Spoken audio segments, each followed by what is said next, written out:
Hello, friends. We are beginning with Egoic Lotus webinar commentary number 53, and we have finally moved to petal number 8. And we see that petal number 8 begins with the color yellow. It has the orange, as always, and it substitutes violet, actually, making it similar in some ways to petal number 7. Normally there are not two violets in succession, but here there are.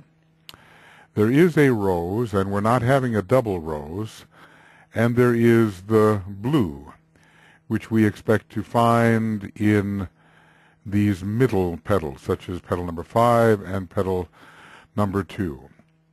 Now there has to be, I'm sure, quite a good reason for the substitution of violet and the avoiding of the double rose. It emphasizes, instead of a double ray 6 with the rose color, an additional ray 7 with the violet color. It is a Scorpio petal, but there are other signs, of course, involved, and really once we start to get into the petals of sacrifice, where 5 different colors are found and a greater degree of complexity, we can easily see how all the signs of the zodiac could contribute their energy towards the achievement of the tasks which must be accomplished in relation to petal number 8.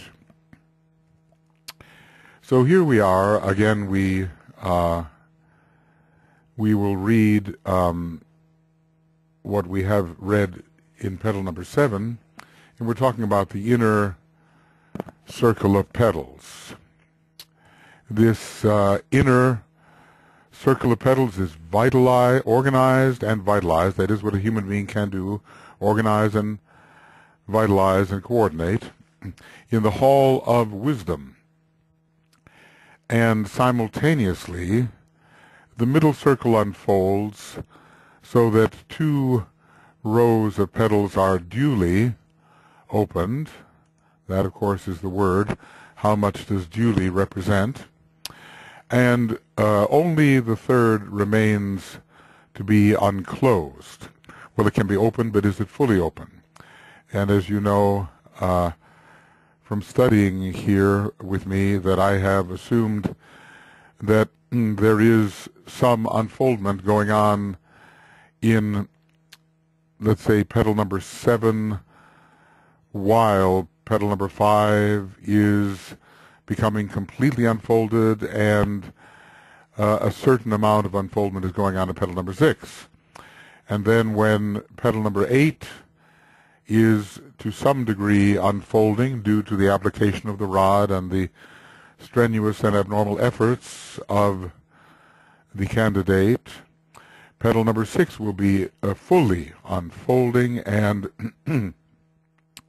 there will be some still further unfoldment in petal number 7. So this final opening of the sacrifice tier is effected during the period of treading the stages of the path of initiation, especially initiations 1, 2, and 3, 2 probationary initiations, and 1 true initiation in the eyes of hierarchy. And in this round is hastened by the rites of initiation and the strenuous and abnormal efforts of the man himself. So we assume that the rites of initiation will contribute to the opening of the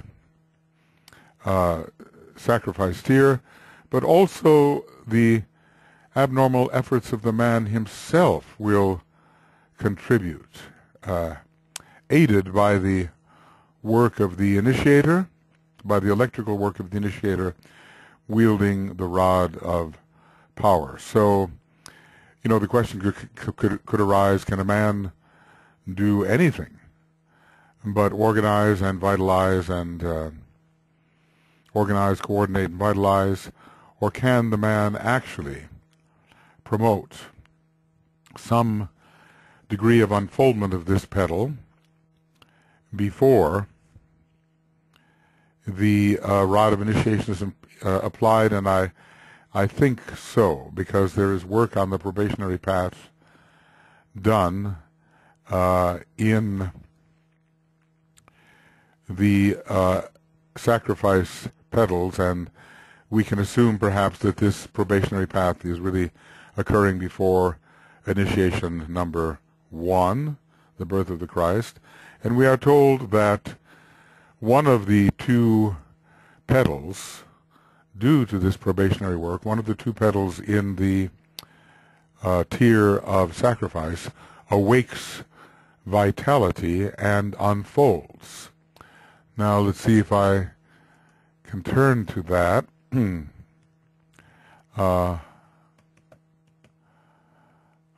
here it is. Now, as all the changes in the mental body, all that changes as the mental body becomes active. And two of the will petals are coordinated, I suppose organized and coordinated, and one, it's got to be the earlier one, petal 7, awakes vitality and unfolds. And all of this is due to the conscious act of the probationary disciple, who seems then to be contributing actually to the unfoldment of one of the will petals. Much of the work hitherto has been pursued under the ordinary laws of evolution and has been unconscious. Now,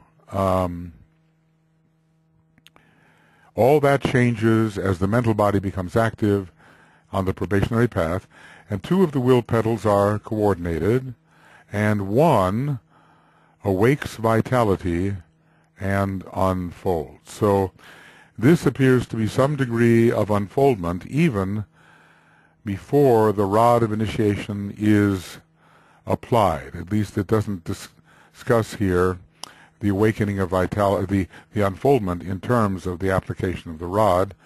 And of course, we understand that the application of the rod must definitely cause unfoldment. That's what we have been told. It's hastened. The unfoldment is hastened by the rites of initiation, aided by the electrical work of the initiator wielding the rod. Okay. I always seem to begin with that little preamble, because there are some differences in how the unfoldment does occur. It seems quite out of the control of the man when dealing with the first tier of petals, and actually with the second. But due to his work in the will tier, by reflex action, the fifth and sixth petals are unfolding, and two are the sources of this unfoldment: strenuous and abnormal efforts and the rites of initiation. Well, here is the quotation from the first of the most important references in the treatise on cosmic fire, page 539 to 544. It's actually on 541 and 542. The petal of love on the mental plane. See, you know, this is pretty obvious, isn't it? This is the sacrifice sub-love petal. So it is the petal of love on the mental plane, is unfolded through the conscious, steady application,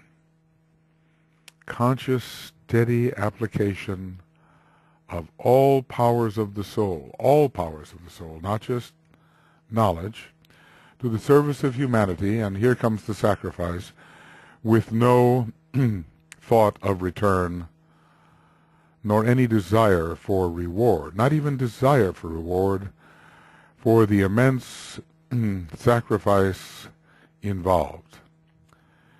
And until we really know what sacrifice is and are giving it, offering it without expectation, we cannot really expect the full unfoldment of petal number 8, nor to venture far beyond the second initiation. So the petal of love on the mental plane is unfolded through the conscious, steady application of all the powers of the soul, presumably the powers of will and of love and of intelligence or mind, to the service of humanity with no thought of return, nor any desire for reward for the immense sacrifice involved. So we can test ourselves against this requirement, and this is one of the most important things we can do. As the requirements are stated, we can judge of our own attitude. You can see that this is much different from petal number 6, where there was the attempt to sacrifice to a degree for the sake of the group, but always with the somehow with the expectation that there would be reward. Well, it's such a profound statement that the Christ made. It's better to give than to receive. At first, it's enigmatical. I think when I was a child, maybe recapitulating some of the earlier phases of incarnation, I wondered at this statement because it just seemed the reverse. You know, a child is used to receiving gifts from others. Christmas comes, visitors come, and all sort of thing, and the reception is a happy event. And then comes this statement, it is better to give than to receive. But this turns out to be the complete truth, because then a vacuum is created through the giving, and one grows far more and receives far more through the giving than ever possible through reception at a lower point of emptiness. So feeling is involved here. We start feeling how God is feeling through humanity. The sense of privation is dwindling, and we are uplifted by sacrifice, which comes to mean, to make sacred, uplifted by the vibration which we transmit. One of our fellow class members offered this idea. Sacrifice becomes joy because of powerful motivating love, and when we're being swept by love, true love, we're really being swept by the God of our solar system. God is love. Love is Buddhic. And it's not that what we have done and continue to do in Petal 7 fades away. We still are accumulating knowledge and using all knowledge for the domination of the lower self, and we give everything we have of knowledge in service. But this runs deeper. This begins to touch the heart.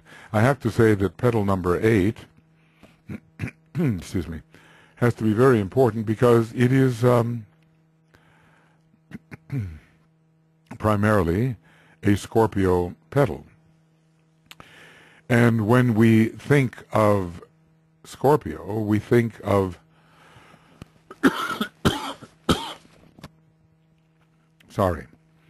we think of that hierarchy of human monads ruled by Scorpio.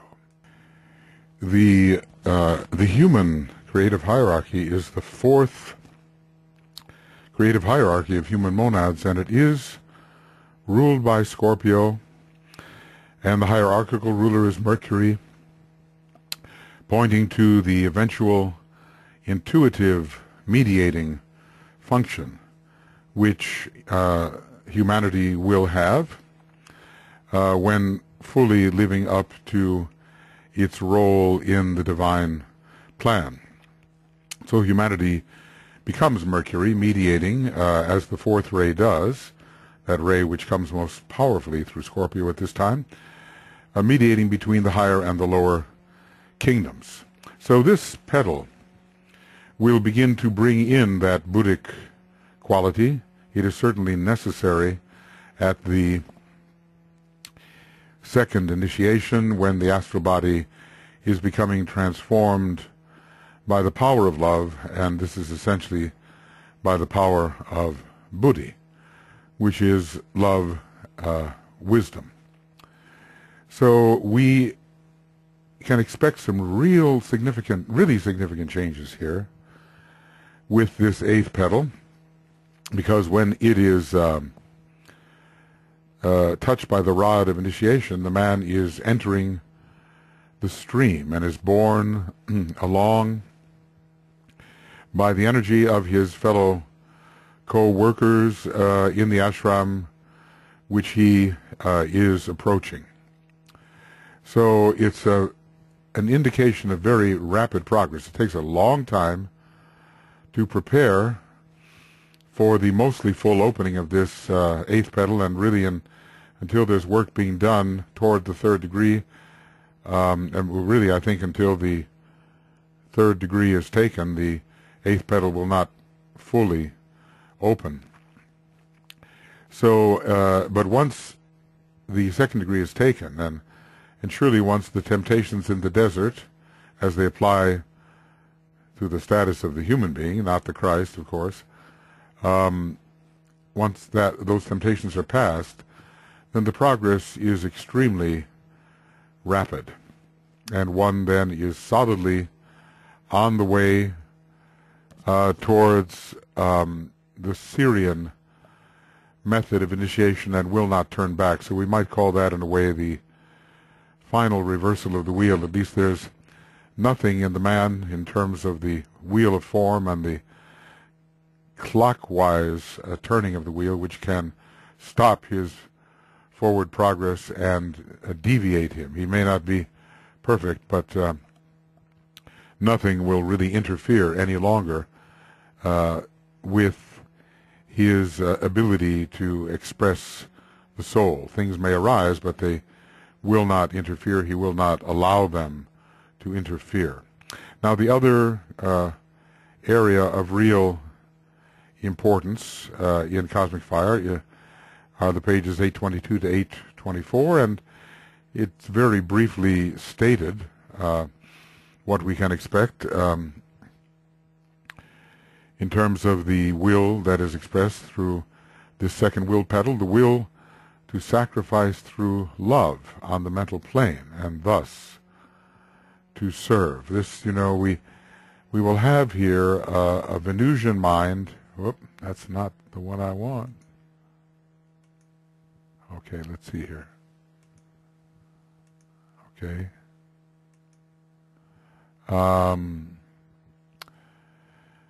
Okay. Oh, so we will have the Venusian mind, the blending of heart and mind.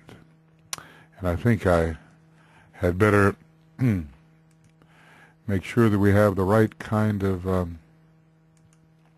word substitution program going. Okay. The blending of the heart and the mind. So this is the loving mind, and the increasingly soul-infused mind held steady in the light,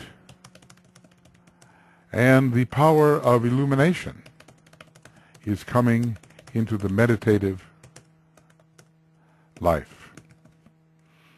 And we may remember that the signs of the zodiac are variously associated with the stages of meditation, and beginning with Leo in concentration, we have Virgo meditation, Libra contemplation, and Scorpio illumination. and with Sagittarius, inspiration. We have to remember that in terms of the ninth petal, because we are breathing in the life aspect, and Sagittarius as well as Aries can be connected with the ninth petal, which will be our next subject of discussion.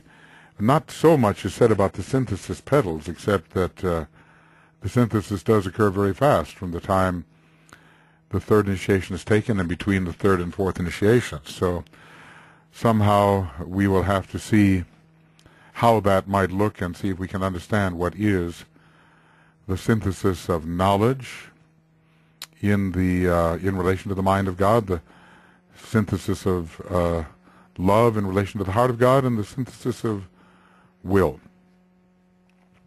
So in relation to the divine purpose. The colors, as we've looked at, are yellow, and it doesn't say the same for, does it? It says the colors orange, violet, rose, and blue is the unexpected color.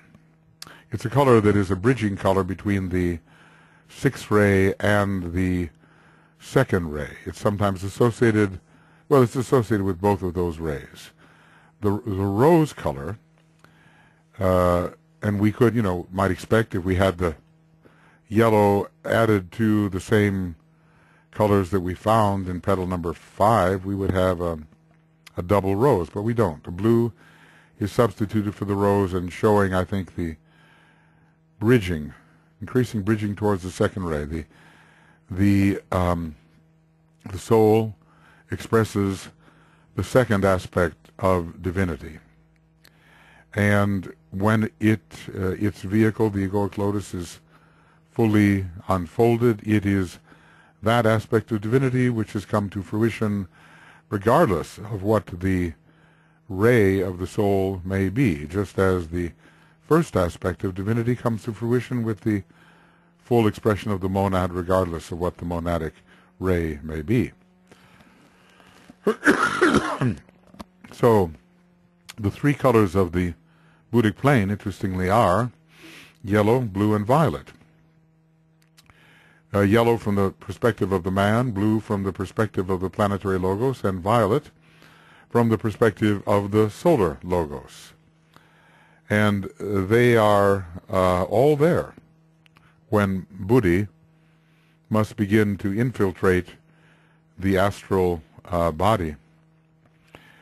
So we see that this petal indeed has a lot to do with divine love. And you think about the relationship of Sirius, Scorpio related to Sirius, and I suppose coming through Mars somehow, but maybe through Mercury in another way. And Sirius is the cosmic Christ in terms of our local cosmos system, our local cosmic logos. And so it is Scorpio that usually conveys ray 4 and has a lot of ray 1 in it, which is somehow related to the nurturing of the second ray of love, wisdom, coming from Sirius. Now, of course, sometimes it seems like the tail is wagging the dog, because the constellation Scorpius, is incredibly powerful and has one of the truly immense stars Antares in it, as well as other stars of very low magnitude and thus essential power. The lower the magnitude in expression, the higher the power of the star. So there are some stars in the tail of the scorpion which are very distant and very powerful. That is, low in absolute magnitude. So we cannot pretend that a little dwarf star like Sirius, relatively speaking, for us it's immense, but can be somehow more powerful than the Lord of the constellation Scorpius. It just wouldn't make sense. But there's some kind of inversion that occurs due to the way that the Earth processes. These energies which make Scorpio the conduit for Syrian energies. And maybe we're talking about the sign Scorpio as the conduit for Syrian energies. Excuse me. The leftovers of the plague. One has to keep going no matter what, you know. My voice has recovered a little bit, and it was pretty raspy. The rasp of God, I'm afraid, was displayed during some of the recent programs, and I hope you all have been able to live through that. I just had to keep going. One of the blessings or curses of the sign Aries. So, and I already have noted that in Petalate we have avoided the double rose and substituted the blue for it. Now, you know, we realize that DK does connect blue very much with the sixth ray and tells us that in the coming age, when the seventh ray is so prominent, the blue flowers will begin to disappear, and the violet flowers will take their place. I live here often in the north, in Finland, and there's kind of an invasion of lupins, you know, a beautiful flower. They're not really native to this country, but all throughout Europe I think they're spreading. And the violet ones are by far in the majority, and there are some blue ones, but they are really in the minority position. So maybe that will, in fact, begin to occur, but of course the blue also has to be connected somewhat with the second ray, not only indigo, but the blue. And so maybe we won't lose our blue flowers entirely. But the violet ray is coming in for sure. Now, this is this sort of 80-point outline. It probably wasn't that in the beginning, but my excellent colleague, BL, BL Allison has helped me get some of this organized, and somehow we wound up with 80 points. And these 80 points are an outline that I've been going through, and it gives us some sense of order. And so this gives us a way to compare point by point the different petals. Now, I haven't done that horizontally, but you know, you can do that. There's enough that is stated about it, and maybe a little later we'll have the actual charts that have the neat boxes that will help us compare more easily. That will be my task after a brief discussion of the synthesis petals. Yeah. So what tier are we in? It's the sacrifice tier. It's also called the will tier. Will, as it expresses through the mental plane. Second tier, love, as it expresses through the astral plane. And first tier, knowledge, as it expresses through the physical plane. What is the division of this tier? Well, it's the sacrifice tier, but it's the love petal of the sacrifice tier. It is petal number 8. It is, you know, a petal associated with the second initiation. And the idea was brought in here that this petal is hard to open, and in the same way the second initiation is hard to take. It may be more easy to take this initiation and gain the requisite type of emotional control if our soul is on the third or fifth ray. I guess it's hard for all, but less hard for those upon the third or the fifth ray, the two mental rays. What is the element most associated with this tier? Number 3, it is fire. Fire is always connected with Agni and with mind, and these are petals for the mental plane, and also they are will petals, and when we think of will, we also think of the power of fire. What is the division of the triplicity, elemental triplicity most associated with this petal? Well, the fire triplicity is Sagittarius, Leo, and Aries, or Aries, Leo, and Sagittarius, and it is Leo. Now, interestingly enough, Leo is the sign of the fire triplicity most associated with the soul and with the second aspect, and with consciousness. Sagittarius is most associated with fire by friction and with the physical life, or the life of the personality, and Aries is most associated with the life of the spirit. It's the cardinal sign there, and eventually the cardinal signs relate to the life of the spirit. They have earlier meanings, and when you're trying to help determine the progress of an individual using the different crosses, the cardinal cross appears pretty early in helping to determine the life of one who is relatively not advanced. But eventually the cardinal cross is the paramount cross. So that's the monad. So, and of course having to do with will and with spirit, and not as much with consciousness. Leo has a lot to do with consciousness. Its basic quality, surprisingly, is sensitivity.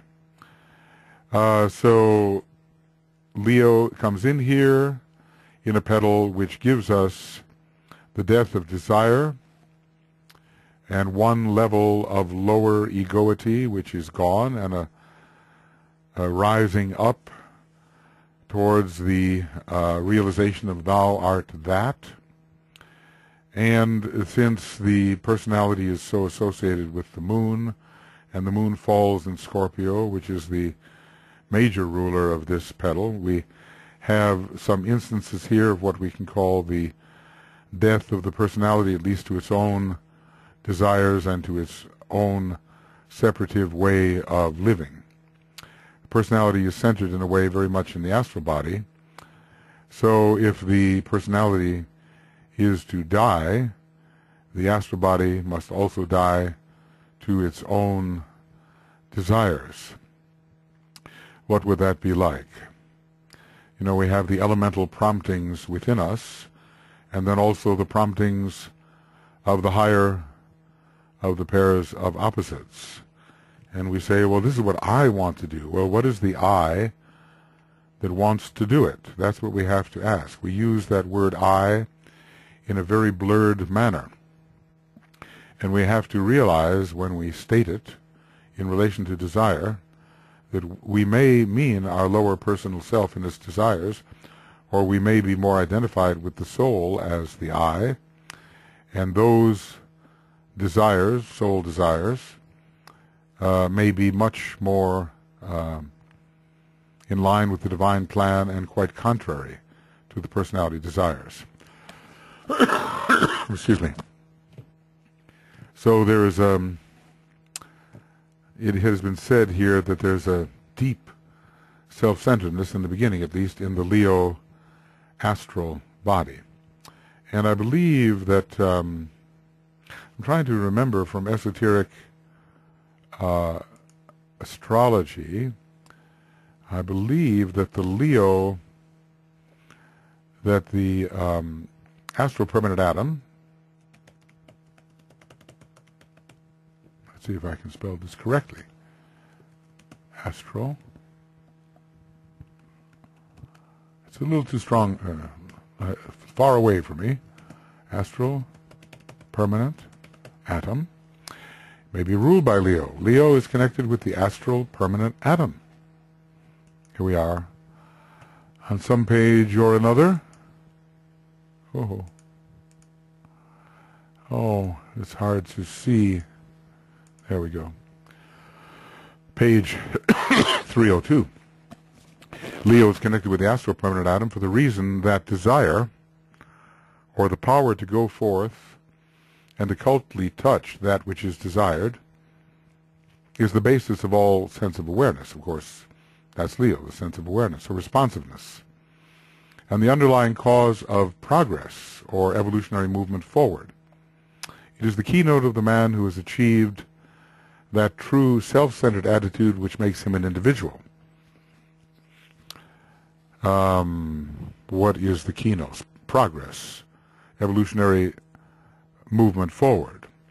Later, as responsiveness grows and the world of small affairs is converted into the world of ever larger values and reality, the desires change into aspiration and finally into spiritual will, purpose, and intent. And all of this relates to Leo. We may remember that the fifth petal, which is very much ruled by Leo, has a lot to do with very self-centered, powerful, dominating attitude.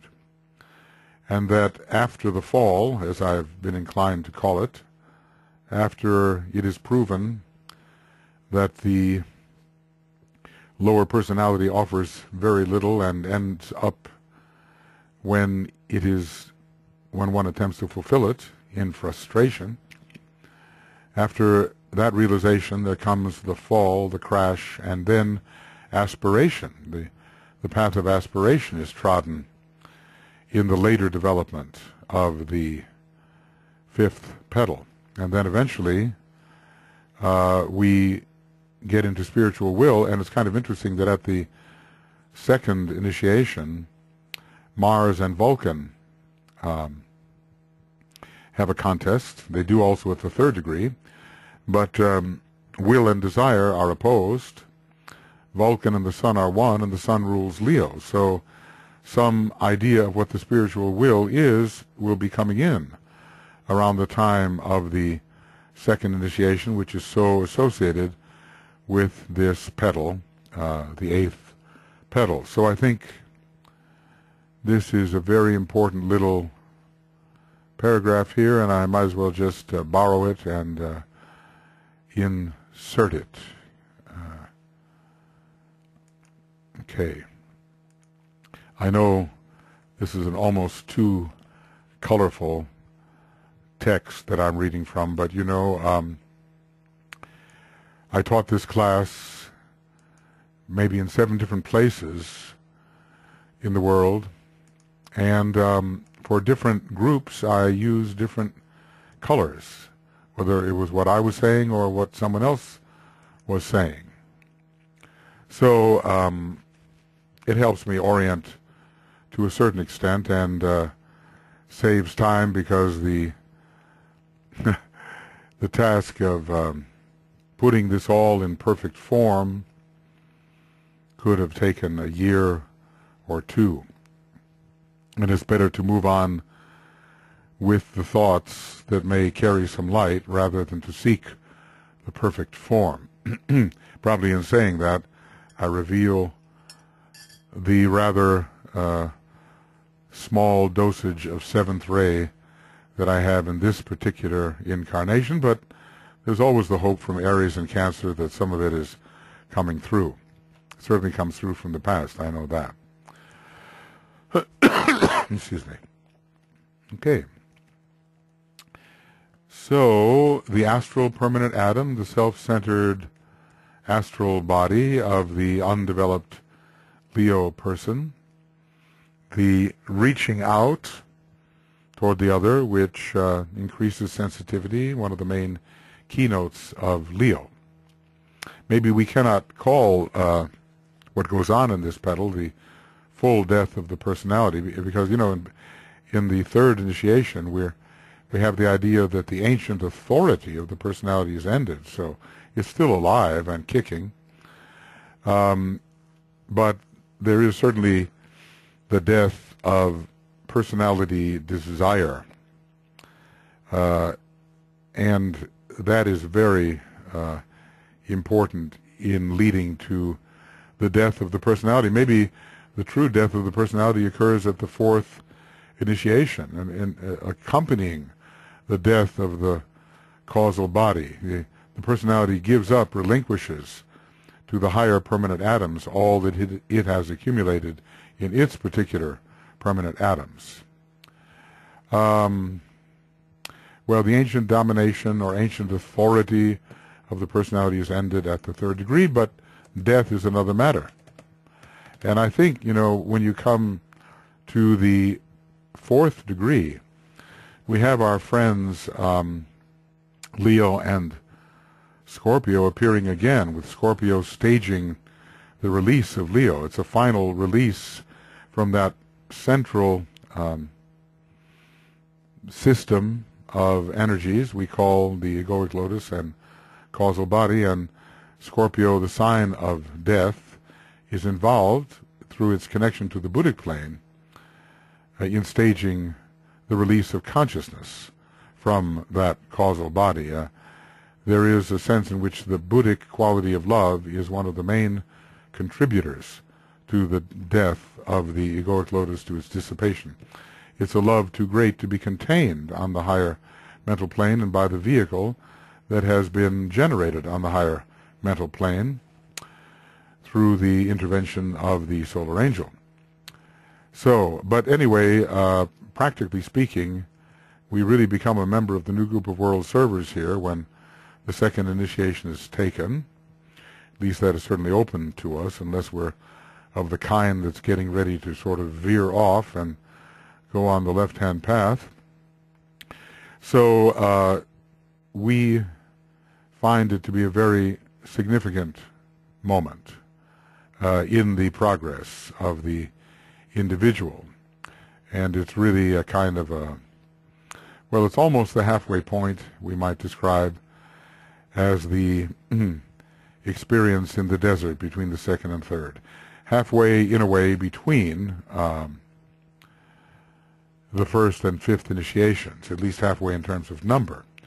In terms of time, that's another matter, because the duration of the span between the first and second initiation is so long that the remaining initiations can be taken very rapidly. So temporally, it's not the halfway point, but in terms of certain achievements, it's the halfway point. Excuse me. Okay, point number 5. Which of the three fires is most associated with this petal? It is solar fire. Leo is makes sense in every way, and it is that particular one of the fire signs most associated with soul, with consciousness, and thus with solar fire. A key aspect of the personality is dying, the astral body as an independent, desiring center which can thwart the will of the soul is becoming subdued. Fire by friction is dying out here in one of its major expressions, and the most powerful expression in this very emotional solar system is of the astral body, whether it's the astral body of our solar logos or the astral body of those beings which are part of his nature. So let's just say, Mars is so much about fire by friction, and Mars, which equates to selfishness, is dealt a very strong blow here by Vulcan, which carries the will of the soul. That interesting battle between Mars and Vulcan continues in the third initiation. If we went here to right about page 71, we would say that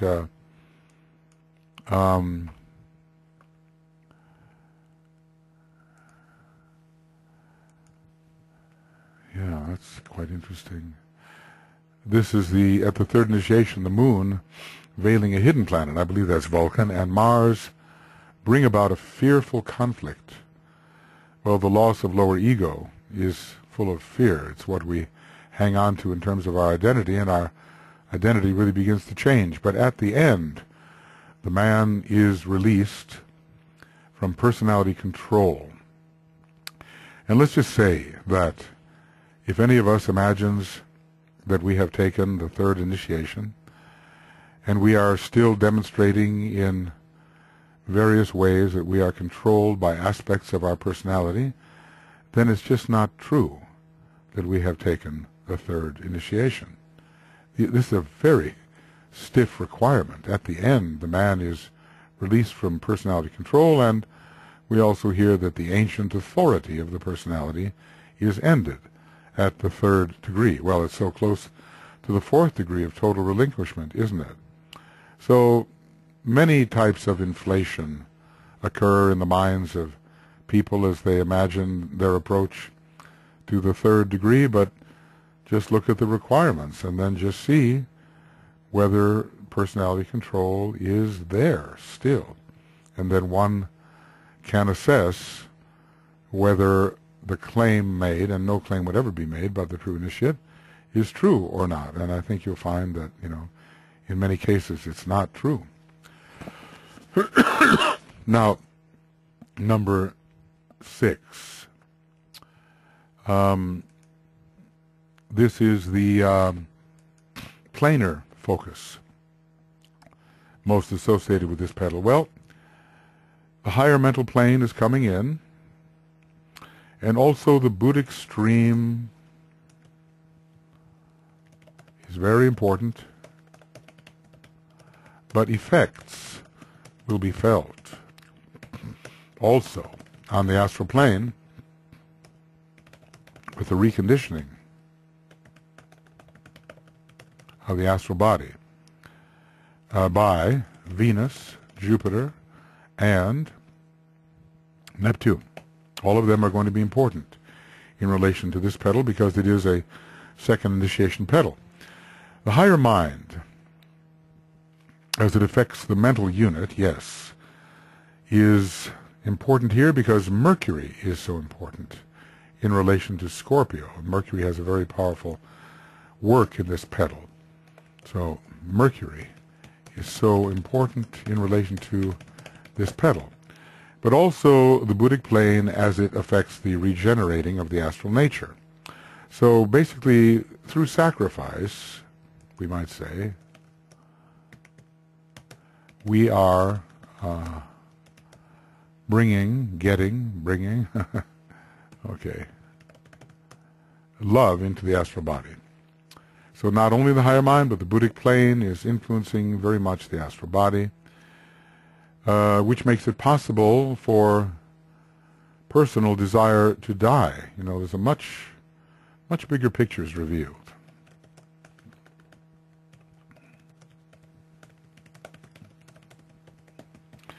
And what seemed desirable no longer seems so. I think, at this point we could really begin to respond to the Buddha's message, which was all about the relinquishment of ordinary desire. I don't think that desire in the very largest sense can ever be relinquished because it is part of the re-amalgamation of the entire universe, which has been apparently divided through emanation. So, but anyway, this is the sign opposite the Buddha's sign. It's Scorpio. Taurus is also involved here. The Buddha's two signs having to do with illumination and with desire and with the relinquishment of ordinary desire. So if the Buddha's message is really going to be understood, something around the period of the second initiation has to be part of our experience. So this is potentially in this petal quite an emotional time. There's a lot of transference going on from the solar plexus to the heart. Well, all of the vehicles, how the triple sign Scorpio brings the entire battle down onto the physical plane.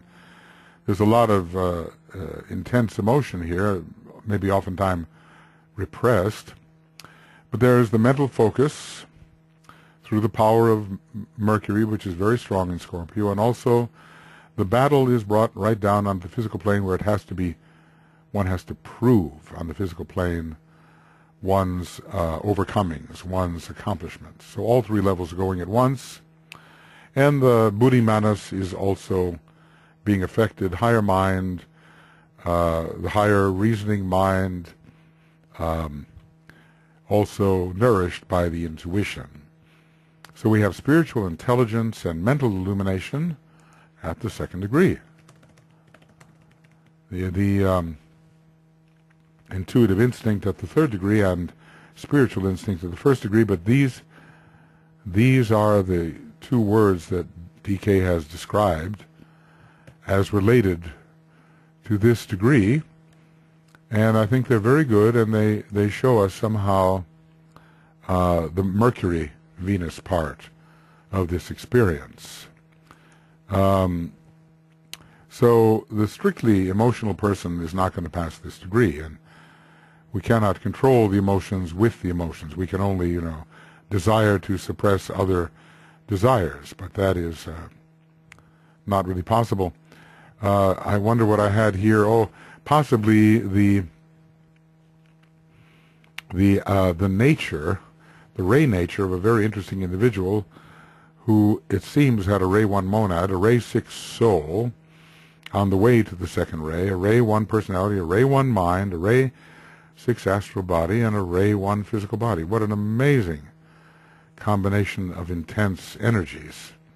This individual was actually a Gemini, and he had Leo rising and the moon in Taurus, and he was intended to pass through the second initiation, which I don't think was accomplished, but anyway, this eighth petal would have to have been a very important type of experience for him. Okay, now we go on to point number 7. Is there a permanent atom or unit or antichironic phase most associated with this petal? Well, let's see, the mental unit, the antichirona, and the monastic permanent atom, and I wonder also something of the Buddhic permanent atom. There may be a phase.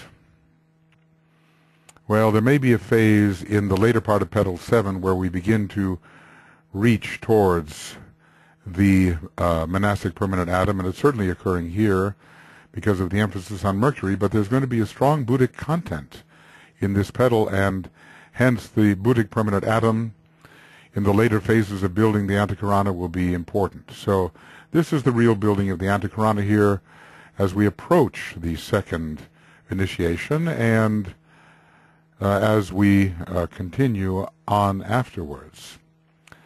So at the second degree, we concentrated on the mental unit.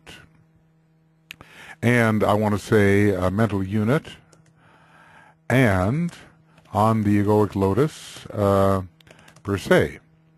The monastic permanent atom and the monastic permanent atom to some extent. And now perhaps we can go further. Before the second degree, the real antichirona, I don't want to say is built, I want to say can be started. So it's related, of course, to the quality of Mercury as the bridging planet.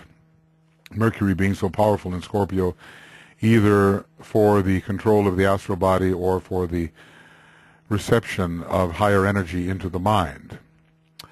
So after the second initiation, it is said that the individual seeks the understanding of identification, begins to approach Sanat Kumara, and utilizes the will over desire. But certainly the Buddhic reach towards the Buddhic plane continues. So there's so much involved in the work of this petal as we approach the second degree, as we take the second degree, and as we follow the second degree, that involves the antichirona in relation to the monastic permanent atom, the Buddhic permanent atom, and even slightly, I suppose, the atmic permanent atom involving spiritual will. Scorpio, one of the meanings of Scorpio is the expression of will over desire. It's a Hercules sign. It has a lot of the first ray in it, even though that first ray is not usually given as the ray coming through Scorpio. The fourth ray is given. But it really, it seems impossible that Hercules, so identified with Scorpio and having such a powerful first ray, I suspect a first ray monad, would not be identified with a sign that had a powerful first ray.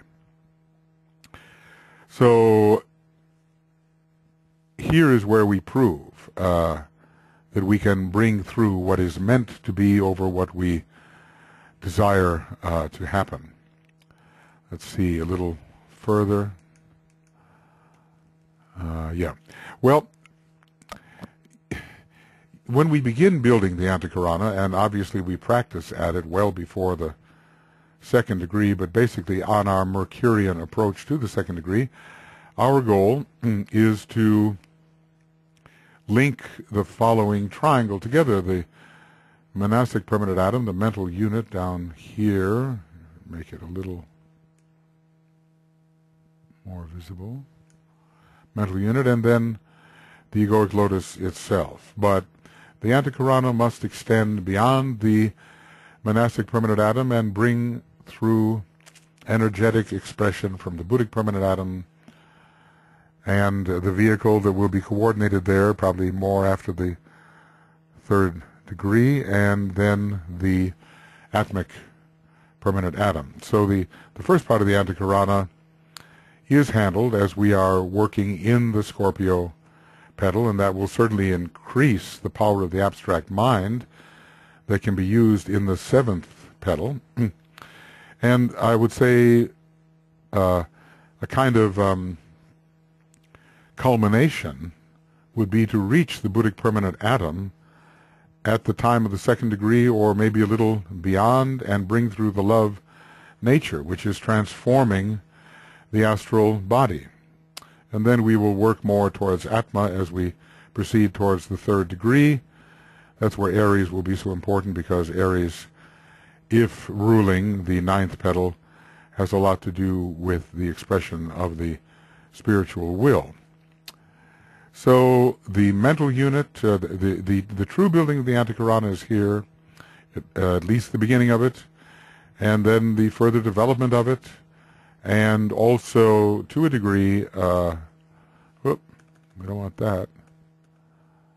Monastic, let's see, where was I here?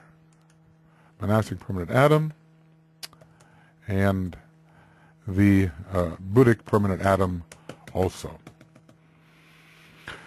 You know, in the earlier petals, we really didn't have much of the Antakarana process going on. It is a process which widens the point of view and helps the individual transcend his sense of limited individuality. He becomes the group. He actually becomes an aspect of the planetary logos. He realizes himself increasingly as the planetary logos. Well, I don't mean literally, but he is in essence that. And you kind of wonder, you think the whole idea of standing before the planetary logos in his form of Sanat Kumara at the third degree has a lot to do with identifying as that planetary logos in essence, identifying as a monad, which is a cell in one of the centers of the planetary logos. That type of identification, I think, would be needed. And of course, following the second degree, as stated, identification and the approach to Sanat Kumara and the use of the will, all of these are objectives to be worked upon as we approach the third degree, a really solar degree in which our oneness with the planet as a monad, we are a monad, and we find ourselves at one with the great logos, essentially, anyway. That type of identification is needed, I think, to take the third degree. We so often underestimate the requirements, as if the ahamkaric personality inflated in its own perception, could somehow take the third degree. And that is, excuse me, that's really not possible. Which one of the three halls are we involved in? Well, it's the Hall of Wisdom, isn't it? That Hall of Wisdom having begun to a certain measure even before the taking of the first degree, which we have already taken by the time we're working in earnest here in this eighth petal. So there is no real wisdom without heart and love.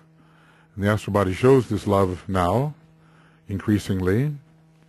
So the heart energy is being accessed and strengthened. We're not yet reading the book of life quite. There's the book of living forms, the book of wisdom, the book of life. The books are different from the halls, but they have an interesting relation to the halls. And we are definitely approaching the second degree, taking the second degree. We're in the hall of wisdom. We're accessing the wisdom of the soul.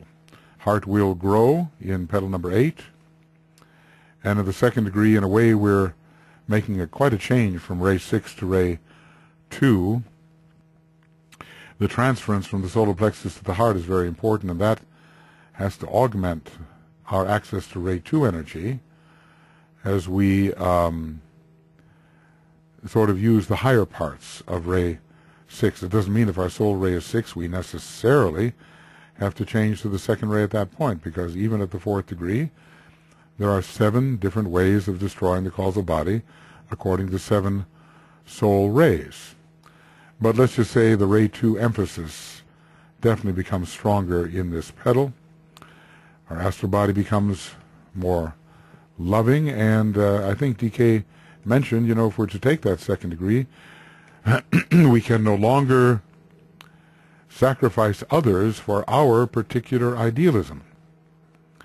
The selfishness is coming to its first real defeat, and if we force upon others the ways dictated by our own idealism, as is done now with forced conversions in the religious field, and has been for hundreds of years, forcing our particular way upon others, kind of a combination of the first and the sixth ray, then there is no second initiation for us. The astral body is still dominated by Mars, and the benevolent effects of Venus, Jupiter, and Neptune are not to be felt sufficiently to gain passage. We cannot pass if love is not sufficiently permeating the astral body, and that will mean identification with others rather than the cruel way of forcing our own way upon others. We see this really being acted out now as the I'm sorry, as the sixth ray is experiencing a kind of recrudescence before it is abstracted or removed. So we're liable to see, and we are seeing, some pretty desperate and violent expressions of the sixth ray. But, the Christ is on his way, the hierarchy is on his way, it's on its way. The great second ray is coming into prominence in its own cycle. From one cyclic point of view, it may be abstracted by the year 2075, but from another perspective, in terms of the emergence of the soul ray of our planet, it's coming in with great power. And so the violence and fanaticism, the narrow-minded imposition of one's own system upon others will necessarily have to end. What will be the degree of sacrifice to bring about this ending? We don't know, but it will have to happen in approximately the next 100 years, and, well, certainly by 2125, and maybe even before 2117. A century is a long time, and a lot of damage can be done to humanity's prospects. But we'll all be participating in it, and we'll see what is required of us to assure that humanity's path is not deflected or short-circuited or blocked in some way. We will have to rise to that challenge. Okay, the next point in the outline has to do with what worlds we may be in, whether the world of the senses, of emotions, mind, of meaning, of significance, of being, or the causal world of purpose.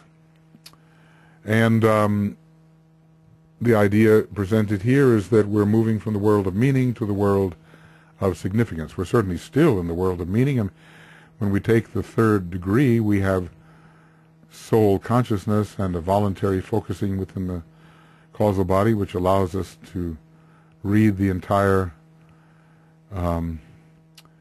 life presentation of the lower three worlds as a symbol. We can understand the connections between the outer form and the inner pattern which generated that form. But we are slowly making our way into the world of significance as we consciously build the Antikarana. The world of significance is a triadal world. So the world of significance is a triadal world. And as the Antikarana is being built and we understand more about how the divine mind perceives and the divine heart loves and the divine will wills, then we are entering that world of significance, which reveals or illustrates those factors which are necessitated by the divine plan, which are in line with the divine plan. And, well, the world of purpose, of course, is beyond that, but the divine plan does reflect the purpose. So the world of significance is touched through the Antikarana. And I guess it depends on how large a perspective we manage to acquire. You know, if we're still involved with a very personal perspective, and even if we're thinking about the very rich contents of our causal body and so forth, we're not yet in the world of significance. It's a truly, let's just say, a truly impersonal world. Impersonal. Not just supra-personal, not just the climax of much personal accumulation and its high expression, but we are entering the perception and functioning of the planetary logos. So, in this world of significance, we are learning about the direction and the purpose of Sanat Kumara, and we're trying to make our actions significant in the fulfilling of that purpose by fulfilling the plan. And it's not just about what things mean, it's about where they're going. See, direction, you cannot separate the idea of direction from the world of significance. With the world of meaning, it's all about how things relate to each other, but the whole idea of the objective and whither all of this is driving forward, that is not so much the emphasis. So a thing, or any perception, any content of consciousness, is significant when it is on target with Sanat Kumara's purpose as reflected in the divine plan. And so also with the purpose of our soul and our monad. So when the when that which is perceived, be it an energy, a pattern, whatever, is conducive to the driving forward towards the objective, which the purpose has in view, then it is significant. So Sanat Kumara is coming through our monad, and then the hierarchy formulates the plan on the atmic plane according to the purpose that it has received. There are some who are registrants of the purpose, and then there are others who take that purpose as it is mediated to them and become custodians of the plan. So spiritual will has so much to do with significance. And it's as if the future objective of Sanat Kumara is somehow pointed out, as if something gives a sign which tells it is moving toward the fulfillment of that objective. So it's significant in terms of the purpose and meaningful in terms of the soul's perception. The true place of something relative to other things in a divine pattern is related to meaning. I look at something, what does it mean? I want to relate it to something. I want to relate it to other things that are parallel to it on the same level of perception, and I want to relate it to higher patterns and energies.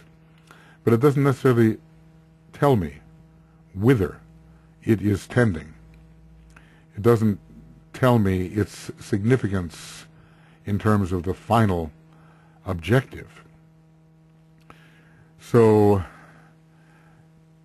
in the world of significance, the objective of the purpose and the direction that leads to that objective are important factors.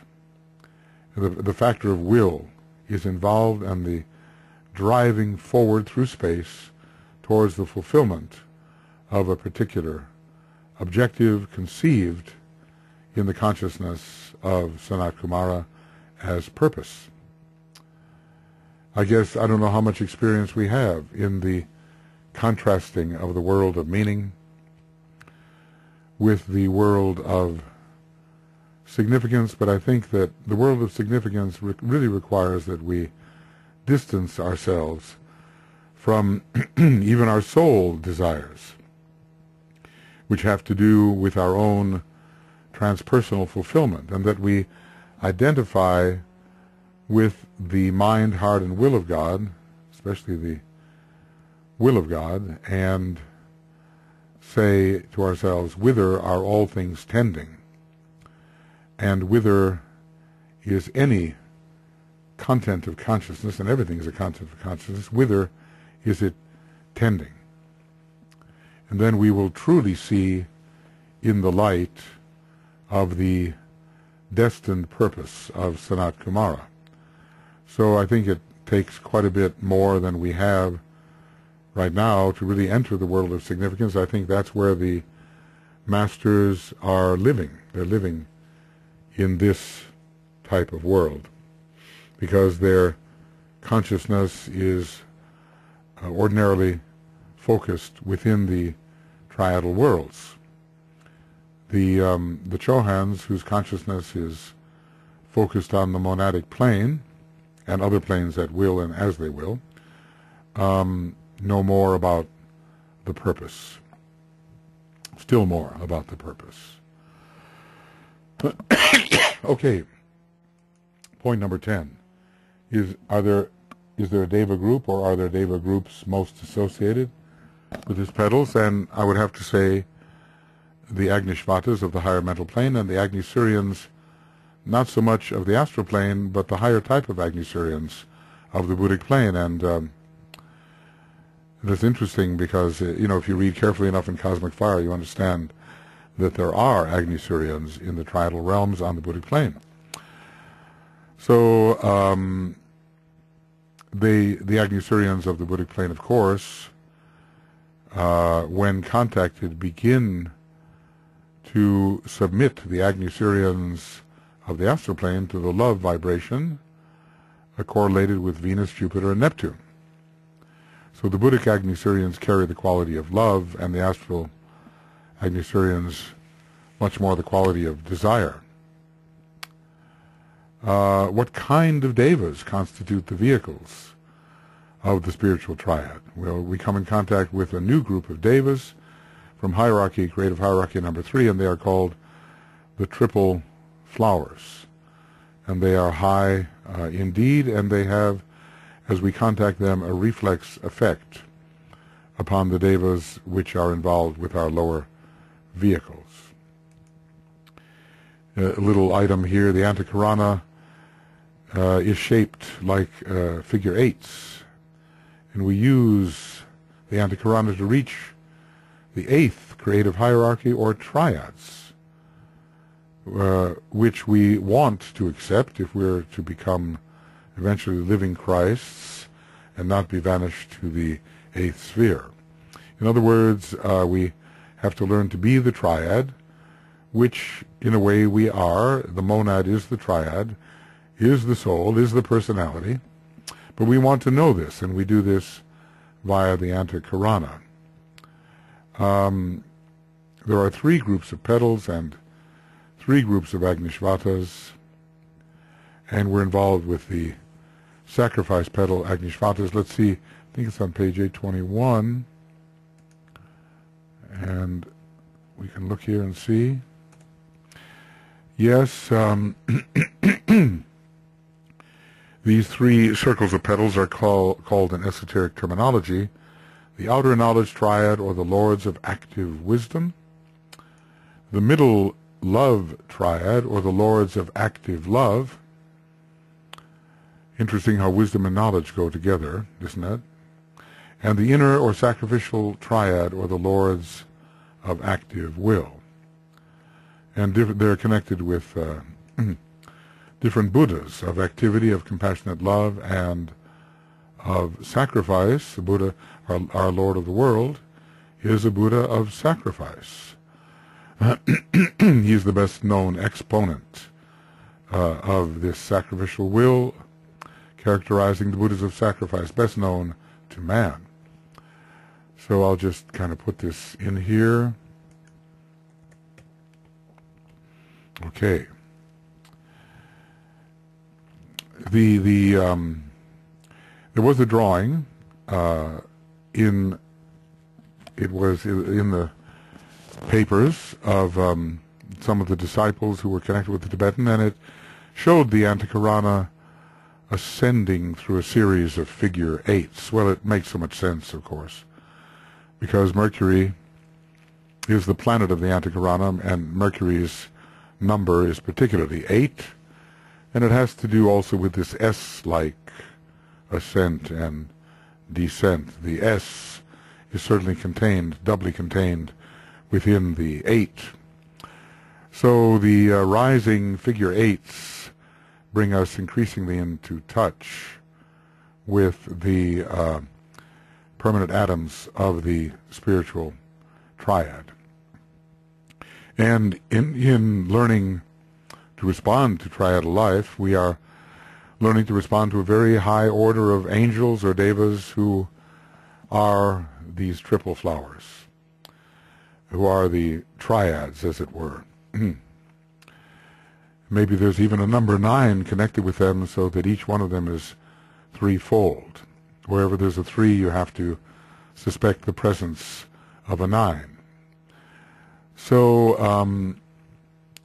we will deal with the mastery of the astral Agni-Suryans, but in order to really do this, it's extremely important to touch the pure love, pure as far as we're concerned, of the Buddhic Agni-Suryans. So there's an alignment there between the higher Agni-Suryans, the Agnishvatas of the higher mental plane especially, and then the Agni-Suryans of the mental, of the astral plane. Okay.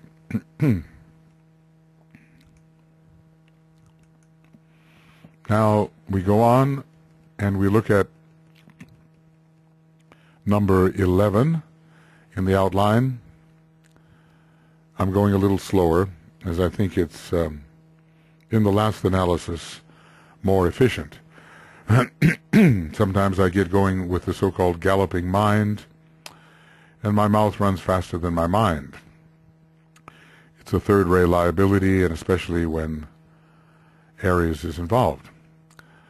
But I'm trying to be a little more cautious here. We're entering areas which are extremely important to the advancing disciple, and I want to be as clear as possible. The astrological cross most associated with this petal is, of course, the fixed cross, which became prominent when we took the first initiation. Fixed cross, well, it's a cross of suffering. We're told it's a cross of, how does it go? A blinding light, fiery pain, bitter woe, and yet the cross of liberation. So you can identify all the fixed signs accordingly, can you not? The blinding light of Taurus, the fiery pain of Leo, the bitter woe of Scorpio, the great grief, and yet the cross of liberation, Aquarius. So this Scorpio is the sign of man, and it's maybe the most important sign on the fixed cross in terms of its relationship to man, since it rules the fourth creative hierarchy of monads, our monads. So this petal is so much about us, isn't it? Somehow this sign guarantees that we will succeed, or we're almost there. And if we do not end up desiring the left-hand path, usually for ahamkaric reasons, for reasons that the lower ego is not defeated, then we will have our necessary triumph. Somewhere between that, somewhere in the eighth petal, I think so. The temptations in the desert are occurring. There's work being done, while work is being done in the ninth. Oh, that's not it. I have to always make sure I have my brackets. So while work is being done in the ninth, the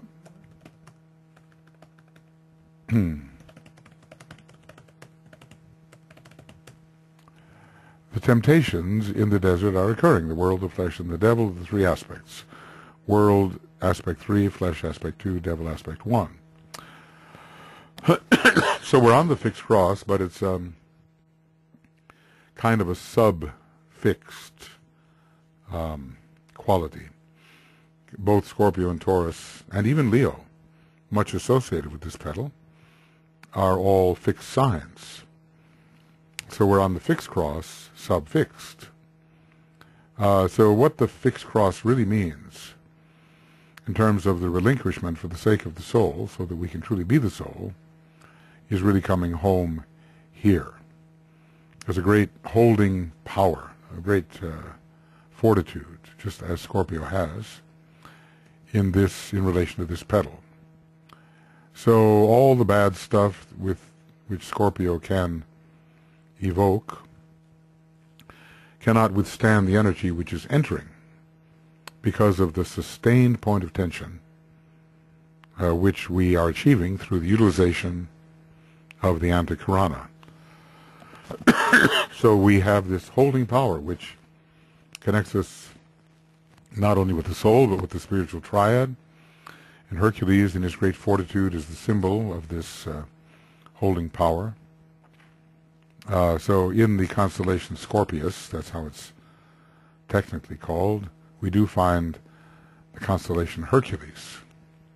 So if we pass this initiation at the eighth petal,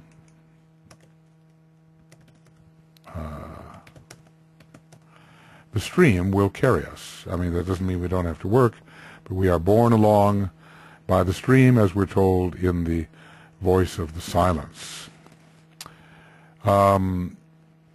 Between the second and third initiation, we have conquered the astral body, but we're still suffering the most. How interesting. And we may still suffer in our sensitive astral body, but it's not such an emotional astral body. We may experience a kind of dark night of the soul, not the ultimate kind. It's a different kind of suffering. We are suffering because we know our limitations and have not yet overcome them, and we are more sensitive in general through compassion to the world of suffering. We're identifying more with our fellow human beings. Let's turn to Raised Initiation 683 and see what we have there. 683.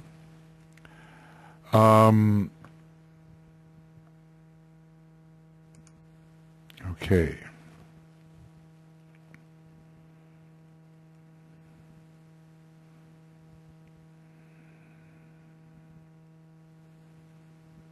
I believe we are told, and it is factually true, that the longest period between initiations is that to be found between the first and second initiation. This is the truth, which must be faced. See, many people have to face it because they would like to get rid of this phase and imagine that they are moving on in later phases. But it should also be remembered that it is by no means the hardest period. The hardest period for the sensitive feeling aspirant is to be found between the second and third initiations.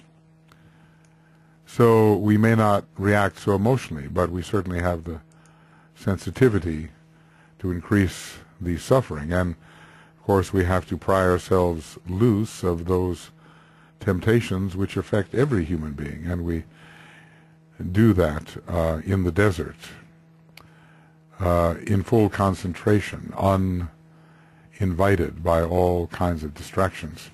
It is a period of intense suffering, of the penalty of applying factors of glamour and illusion.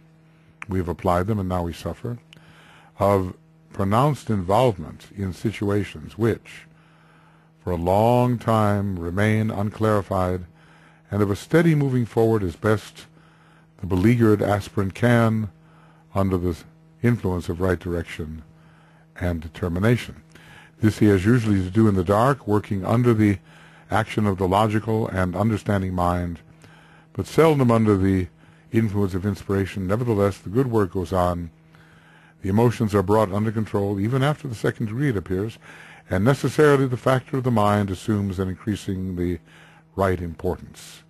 Light, flickering and as yet uncertain and unpredictable, pours occasionally in from the soul via the mind, adding frequently to the complications, but producing eventually the needed control, which will lead to and result in freedom, the Uranian possibility. So this is really so important here.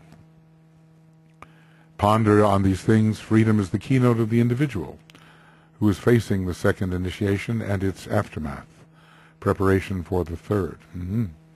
Freedom is the keynote for the world disciple today, and it is freedom to live, freedom to think, freedom to know and to plan, which all humanity demands at this time. So I'm going to actually copy this because it just seems so important. And 683, 684, and I'll bring this in, although R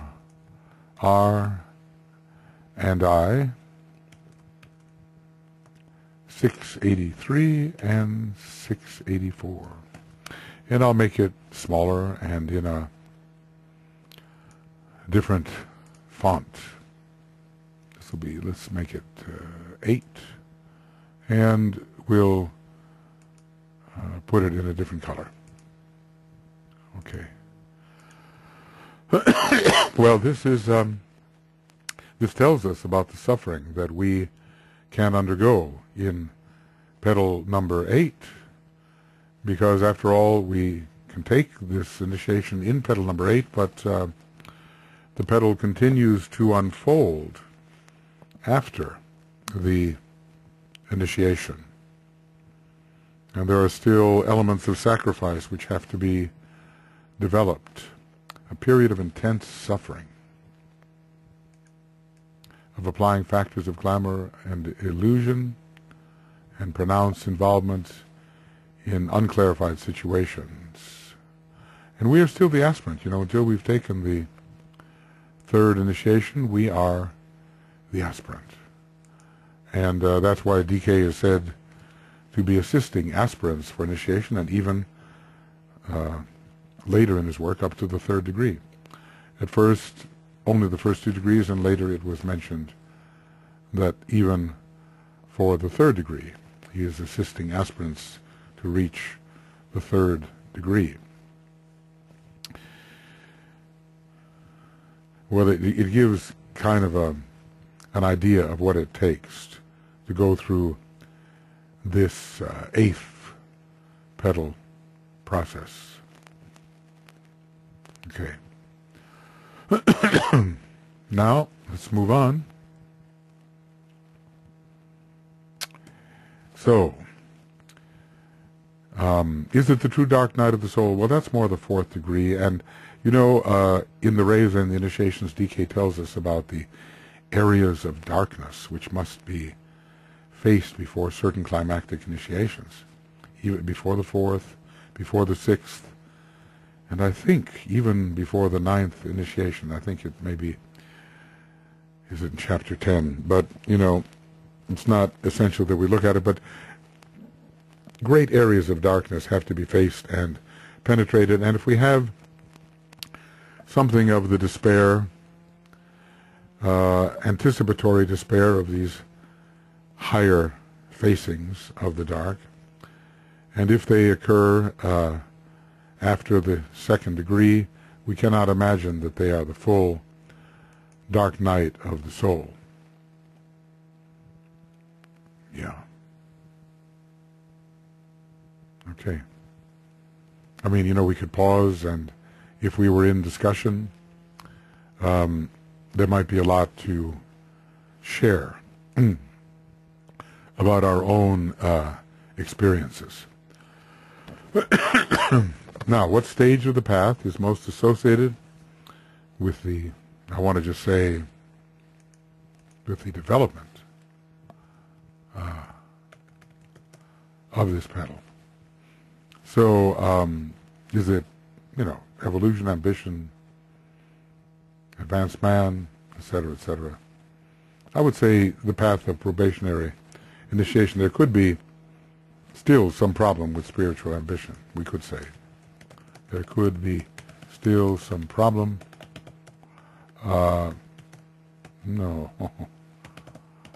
With spiritual ambition, at least until we overcome the world, the flesh, and the devil. I've written a song about that, one of my most unpleasant songs. It's in the Capricorn ritual, which should shortly be available to everybody. So anyway, what path are we on? Well,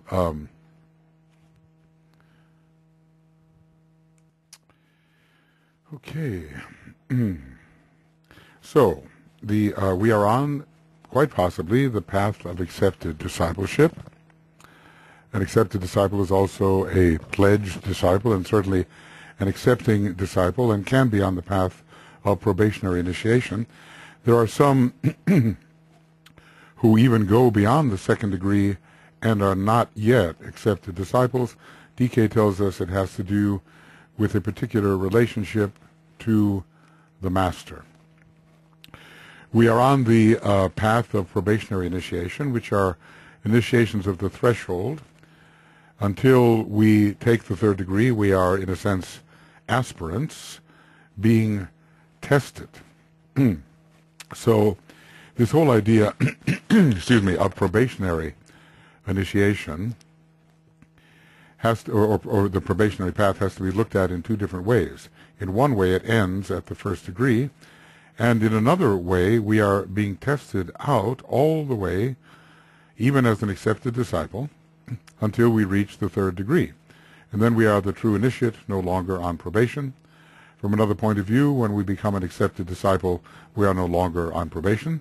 From a lesser point of view, when we become an initiate of the first degree, we are no longer on probation. And yet, of course, we know the testing always continues. This is really the path of discipleship here. Scorpio is the sign particularly of discipleship. So we can be here, not necessarily, but we can be the accepted disciple, because before the second degree, acceptance is often conferred, as it was when Master DK worked with his group of students in the Dhyana, as reflected in the Dhyana books. It's most definitely the path of probationary initiation. It is the path of discipleship in general, and it's the path of aspiration to true initiation. We're on all these paths in a way simultaneously. What stage of discipleship, if any, may be most associated with this petal? Well, perhaps accepted discipleship. We're not little chelas anymore because we've taken the first degree, and maybe quite long ago. It depends on how strongly and for how long we've been working in the eighth petal. The chela in the light phase usually occurs before the second degree. And here in this, the work in this petal, not necessarily the preliminary work, but the later work, we can take that second degree. So there may be some sense in which we are the chela in the light. I will say chela in the light, perhaps in some sense. The pledged disciple, well, from the first initiation, we are the pledged disciple, but DK talks about the accepted disciples as being accepted and pledged.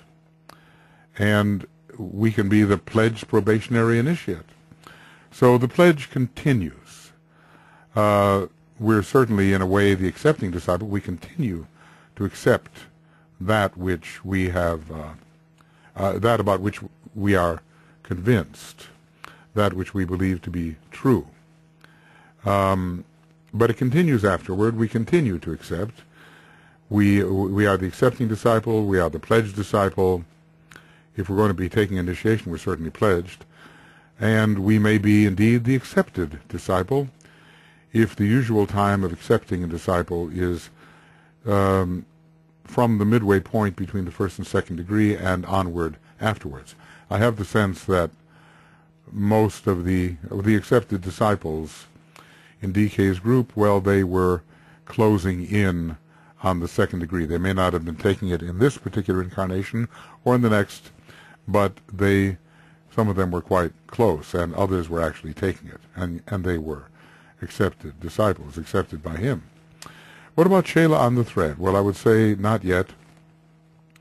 The antakarana has to be more solidly built and more useful, maybe at the later part of petal number 8, and during petal number 9, as we're truly preparing for the third initiation, I think we can consider ourselves to be the chela on the thread, but it's probably true that we will not be the chela on the thread until the temptations in the desert are past, and we defeat our selfishness to an acceptable degree and can be trusted to use the thread in the right way. So, you can see that there's a certain amount of overlap, but we are beyond the stage of little chelaship, and maybe in the first part of work in the eighth petal, we might be the chela in the light, following the first degree, but later accepted discipleship is certainly possible, and as I said, that is a question of work between the disciple and his master. It's based on, as DK has suggested, it's based on ancient relationship and not necessarily upon initiatory status. So conceivably, there are those who may go forward on the path of initiation without technically becoming accepted disciples. So at some point I would think that a master has to take hold of some of the training of the candidate, at least for the third degree. What is number 14? What is the initiatory stage, if any, most associated with this petal? And I would say it is the second initiation, especially after quite a bit of work, organizing, coordinating, and vitalizing has been done in this petal. We have discussed the 5 different colors associated with the stages of the advancing human being, and we've had the color, red, rather crude and savage, and green, having to do with disporting oneself on the playground of the gods, and then the orange ball of ambition and the seizing of the star, and then the long, narrow tunnel of loneliness. I don't know what colors are there, but maybe the privation of color. But at the end, the oval opening of blue with a rosy cross athwart. And maybe rose becomes important here, because we are in the cave. Certainly, it's kind of interesting. We're in the stream and yet in the cave. When we've taken the second initiation, we have entered the stream and we're being borne along with other members of the ashram, but we're in the cave of loneliness where we have to defeat glamour and illusion and learn how to listen to the voice of the soul amidst all the many other voices. So we're moving towards the rosy cross, and we're closer to the rosy cross than before, and we're moving faster as we are willing to make more sacrifices. We do see the color rose. It is associated with this petal, as with all the middle petals. And the second initiation would be colored by ray 6, which has a strong rose quality. I mean, every initiation has a different ray. Ray first initiation, ray 7, second, ray 6, third, ray 5, fourth, ray 4, and fifth initiation, ray 1. So ray 6 is here, and its strong connection with rose and also with blue. And I would say the meaning of the rosy cross of sacrifice is becoming clear. The second degree resonates with the fourth degree. So many people passing through the rigors of the second think that somehow it's the fourth, but we know that that's the normal type of inflation that occurs when we don't know enough.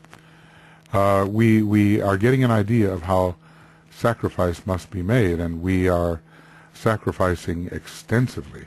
The law of sacrifice has a lot of Scorpio in it, and it's ruled by the fourth ray, which is the predominant ray of Scorpio at this time.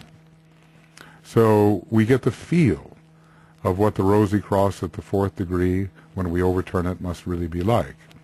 And we're learning how, at this point, to ask nothing for the separated self. We're going to stay in that cave for a while, but things are going to get brighter as we approach the third degree, and it's almost as if the earlier part of the cave is quite dark. And maybe the darkest point happens when we're taking the darkest point of the cave happens when we're taking the second degree. As we come into the light and illumination of the third degree, I suppose the cave lightens, perhaps by the illumination which is shed by the cross and the blue oval.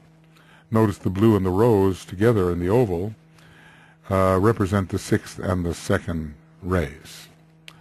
And, of course, overturning the cross can be the symbol of passing through the fourth degree. So somehow the yellow would be there as well, maybe the bright yellow sunlight that we enter into after overturning the cross and making all the requisite sacrifices. And then we move ever closer to the radiant sun. What racial stage is most clearly associated with this petal? Well, I would say the later Aryan stage. But we can begin through Buddhi to get the sixth root race consciousness, the intuition, coming through and coming into the astral plane, and the antikarana in which the mental unit is now connected to the Buddhic permanent atom. So we know that the later Aryan subrace will have to do with the abstract mind. Later, A-R-Y, well, okay, Aryan subrace, the later Aryan subrace, i.e., the 5 sub 6 will be related to the cultivation of the abstract mind, and those who are cultivating it now may be thought to be entering into the sixth subrace of the Aryan race. So this is definitely the later part of it. But I think even before the Aryan race goes into its seventh sub-level, there will be the beginning of the sixth root race, with its emphasis upon intuition, upon Buddhi. This idea of the overlapping is emphasized by Philip Lindsay in his Hidden History of Humanity. Always when the sub-race, which correlates with the number of the coming race, occurs, then that coming race begins in some sense, however incipiently.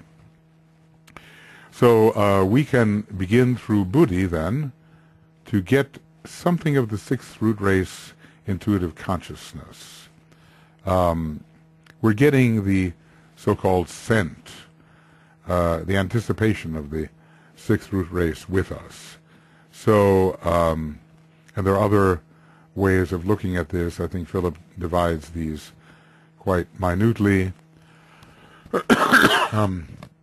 But there is something of the Buddhic intuitive response coming in, and certainly the abstract mind. So this is not just the ability to think clearly in a concrete way, and this is not only the, and that we could have even with the opening of the third petal, nor is it the creative mind held steady in the light of the soul, because even 5 sub 5 would give us that. But later, 5 sub 6, probably, of course, 5 sub 7, will give us further developments, bringing Buddhi and the will into the basically mental Aryan race. And it's going to be the higher will. It's not going to be the kind of will which has been so disastrously expressed during certain times of our Aryan race. We don't know how long the Aryan race will last, but maybe we do know that the sixth root race will last 10 million years, and the only Aryan race experiences that we seem to have had are approximately 1 million years old. Maybe, as Philip says, it did begin in 4 sub 5, and there would be some anticipation of that initiatory consciousness. See, the fifth ray is so connected with initiation. And this is the race in which initiation is attempted in earnest. It was begun in the Atlantean times, but here the initiatory experience is really at work. And because of the emphasis of the number 5, the power to take initiation, DK once said, of the number 5. And interestingly, that Sanat Kumara enters into the initiatory picture when the third initiation ruled by the fifth ray is occurring. Okay, so we're just beginning to get out of the most characteristic part of the Aryan race, which is very concrete. We're touching the abstract, developing the abstract mind, and touching the intuition. Maybe some people are already ahead into our true sixth sub-race types, true intuitives. But that, I think, we'd almost have to have the complete unfoldment of the egoic lotus, and even the unfoldment of the synthesis petals, which are very abstract in a sense, and with the dissipation of the causal body and the focus of the consciousness directly on the Buddhic plane, well, we're certainly into the sixth sub-race by that time, I would say. Okay, now are there names of the lotuses at this stage of unfoldment? Well, we've had the lotuses of revelation, and that really began with the unfoldment of the fifth petal, complete unfoldment, and work within the seventh petal. And these, I think, are called lotuses with perfume. They are the magnetic quality of love is very strong here. Very magnetic as love is influencing the astral body, and strongly through the heart of the sun. We have a strong Neptunian connection with the heart of the sun occurring at the second degree. In the plant kingdom, let's get that spelled correctly, the stem would be ruled by the sixth ray, the color by the fourth ray, and the perfume of the flower by the second ray. So second ray, magnetism, and perfume are associated concepts. And maybe we will have the sweet-smelling astral body instead of the stench of the swamps of Lerna. So Scorpio, interestingly, also has to do with the stench that arises from decay, decaying process, as well as with perfume. Now, some of the perfumes, there are such things as very toxic perfumes. They can smell very sweet, but they kill the consciousness. So we want to be dealing with the perfumes that are leading to union with the soul, and not those that are subduing the responsiveness of the soul within the form and just leading again towards a capitulation to the form. It's possible, you might say, I had such a wonderful time, it was so intoxicating, Well, the idea of toxis is there, toxin. And even though it may have been very pleasant, it will lead into a dire situation of bondage. There are, I guess, areas on the astral plane where one has to encounter certain types of perfumes which are so captivating that they can lead one astray and prevent him or her from truly forging ahead. It's like getting trapped by the sirens, whether male or female. They usually have a female presentation, but the whole idea is there's such sweet and beautiful areas on the astral plane that it can stop one's further drive forward. Maybe a little more here. The monadic stage of unfoldment, most associated with this petal. Well, if we go forward, from 1081, they all seem to be listed in Cosmic Fire on page 1081. And we have the last group was the magnetic flames given to chelas and initiates of a certain degree, and of course the fact that they're magnetic can even associate with the eighth petal. But the positive sons of electricity, I don't know. It is, after all, the eighth out of 13, and we do have 12 petals and a jewel. So we might be inclined to line these up with the complete unfoldment of the various petals and then the revelation of the jewel, which would be associated with the equilibrized atoms ready for destruction, the atom being the causal body. So it is possible that the positive sons of electricity are here. We're certainly at last coming into touch with the will aspect, since when lower desire gives way, the will comes in. So that's the positive electricity here, electric fire. The Antikarana helps us touch the spirit aspect, or at least the atmic aspect, via the triad for the first time. The will is overcoming desire. The first aspect can definitely be demonstrated through Scorpio. And we're also achieving emotional positivity in in the good sense. Now, in a way, perhaps the emotions are to be negative to something still higher. Maybe to the Buddhic sphere they are to be negative, which means that Buddhi can flow. But at least we are positive to the negative emotions. So Scorpio and Ray 1 through Pluto, and also the constellation, they all have the Ray 1 and correlate, I would say, with positivity. Well, let's see, I think, yeah. It's very difficult. I don't think I'll start the next one just yet, but it's very difficult to line up these monadic stages. Some of them seem to be developmental stages, like the ones on page 1081 here, regardless of where the source of the monad may be. And here, I think, these tend to be the source of the monads, sort of when they came in their cycle. There's a certain distinction among monads, and all these distinct monads go through various stages of development, which are listed in the earlier list. Some of these monads, it talks about origin and it talks about location. If these monads are recurring sons of war, they may come from Mars. If they are cyclic sons of peace, they may come from Venus.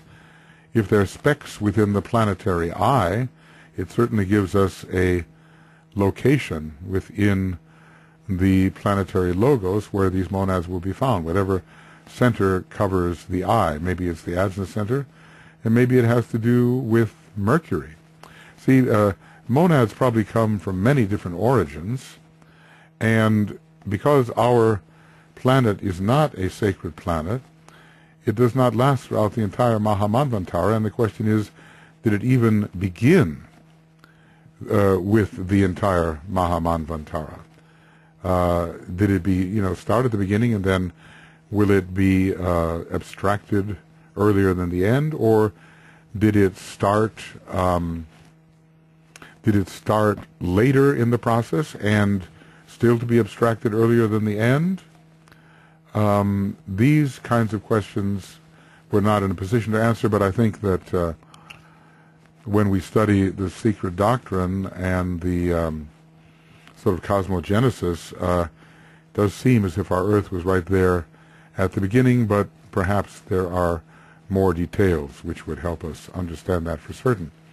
So we're going to continue shortly with the human groups, or the groups of souls, and then with the stages of adaptation, trying to, get a very clear idea of what is really going on in these, in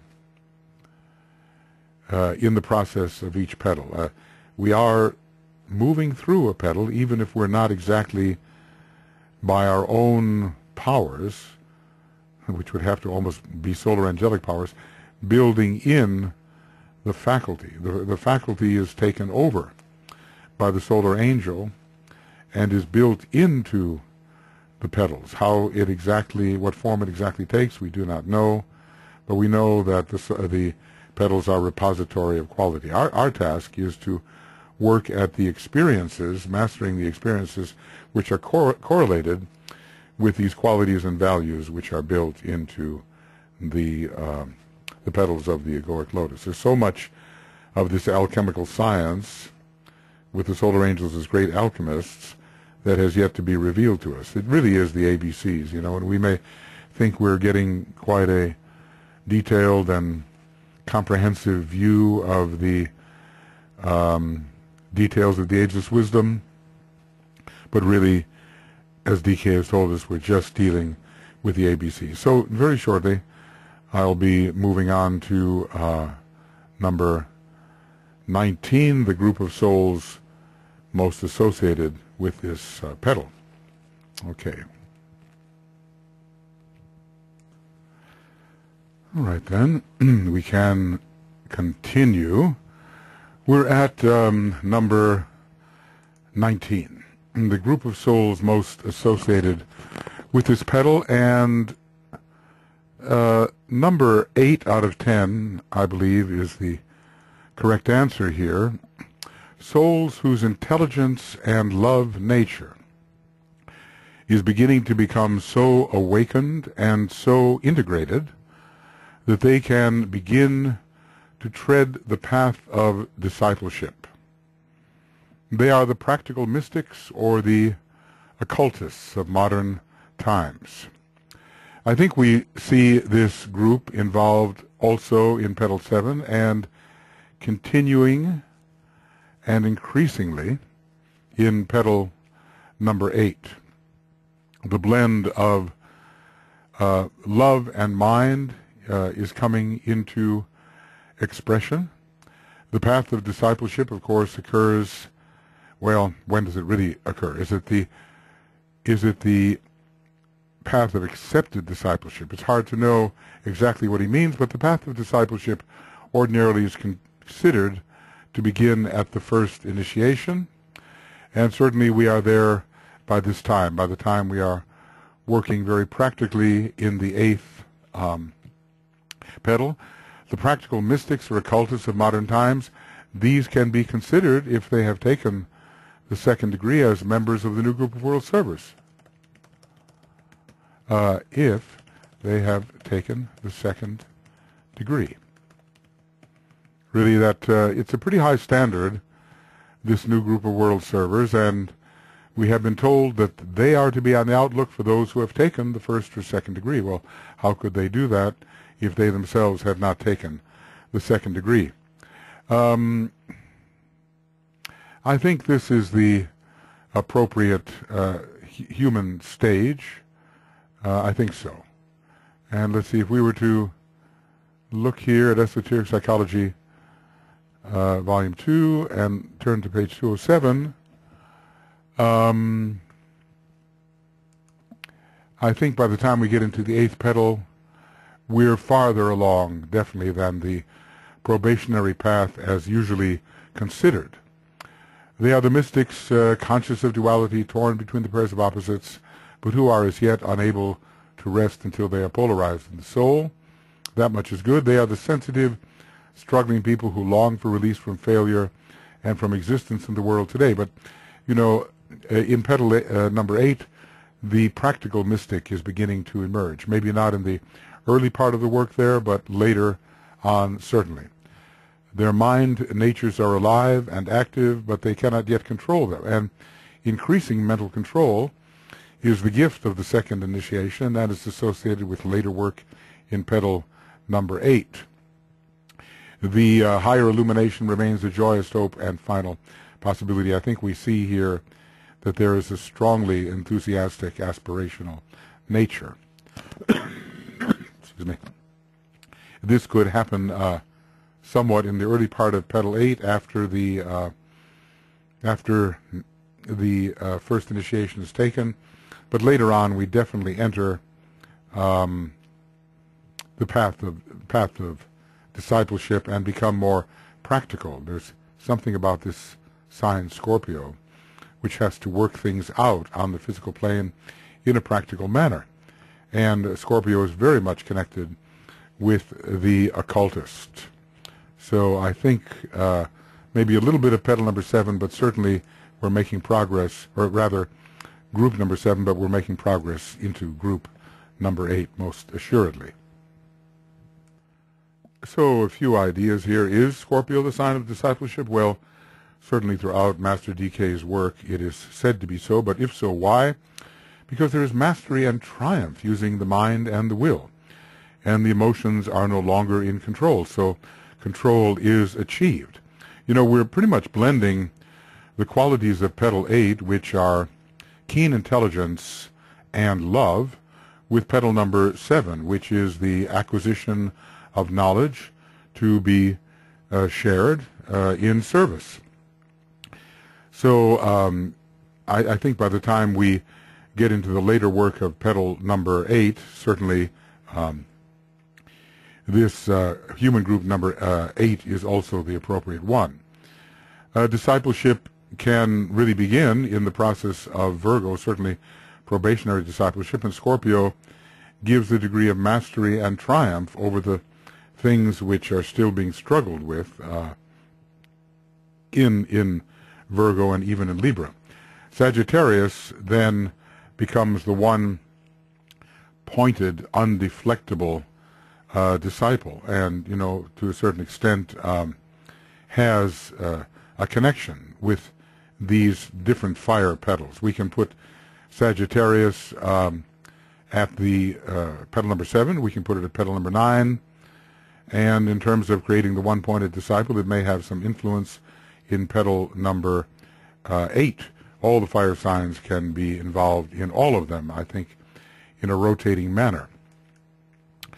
So initiates of the first degree at petal number 7, yes, some of what is said here in human group 8 can apply there, but occultism, really a search for deeper causes, often the mental search, becomes possible under Scorpio, and so this is a petal, I think, which leads into a real occultism and practical mysticism.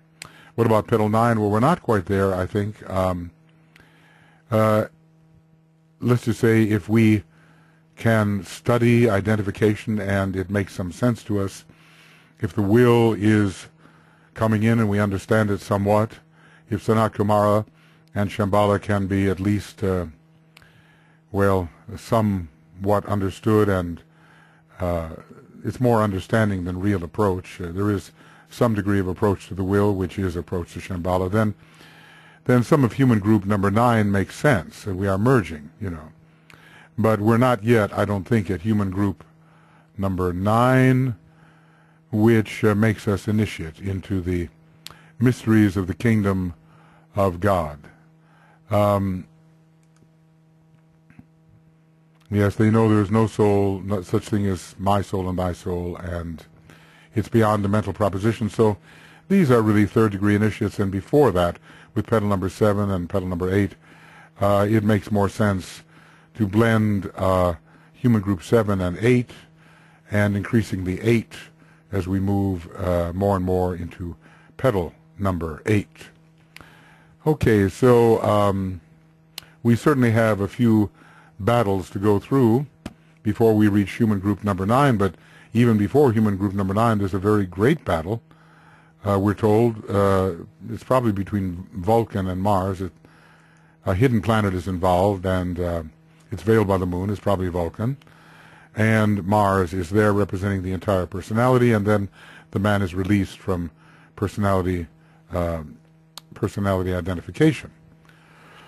So after initiation 2, as we study identification and get a feel for it, and orient ourselves towards Shambhala and Sanat Kumara and towards the will, then these 3 will really get us into the unfoldment they will get us into human group number 9 and to the unfoldment of the 9th petal. But we're not yet the true initiate, but understanding something of what human group number 9 will give us. The souls who are initiate into the mysteries of the kingdom of God, these are souls who are not only conscious of their vehicles of expression, the integrated personality, and conscious also of themselves as souls, but know past all controversy that there is no such thing as my soul or your soul, but simply the soul. That's a real step, okay? They know this not only as a mental proposition and as a sensed reality, but also as a fact in their own consciousness. This surely means the third initiation, very close to it, very close after it. This is the third initiation for human group number 9. Okay. Now, what is the stage of adaptation most associated with this petal? Well, we're going in a little more into group 7, maybe legitimately, because at the second degree a major blow against selfishness is struck. So Mars is giving way to Vulcan, a non-sacred to a sacred planet. And here we have, in stage of adaptation number 7, we have complete unselfish adaptation to the group need and purpose. Those who have reached this point in their evolution are decentralized as regards their own personality. The focus of their mental attention is in the soul and in the world of souls. Their attention is not directed towards the personality at all, except insofar as is needed to force it to adhere to group or soul purpose. And some of that forcing, of course, was done with respect to petal number 7, as we have read. These servers, who are expressions of soul radiance and attractive power, are knowers of the plan. Well, if they are knowers of the plan, are they of the 3rd degree, or are they almost of the 3rd degree, or knowing it sufficiently? And in every organization, they constitute the new and slowly growing group of world servers. In their hand lies the salvation of the world. So this is, quite strongly speaking of the 2nd degree, and, in some sense it could shade over into the 3rd degree, but at least we have to include the 2nd degree. So, stage of adaptation. Okay, let's see what that gives us. Okay, STOA, yeah. So it suggests a new group of world servers, and this all will be consummated at the 3rd degree.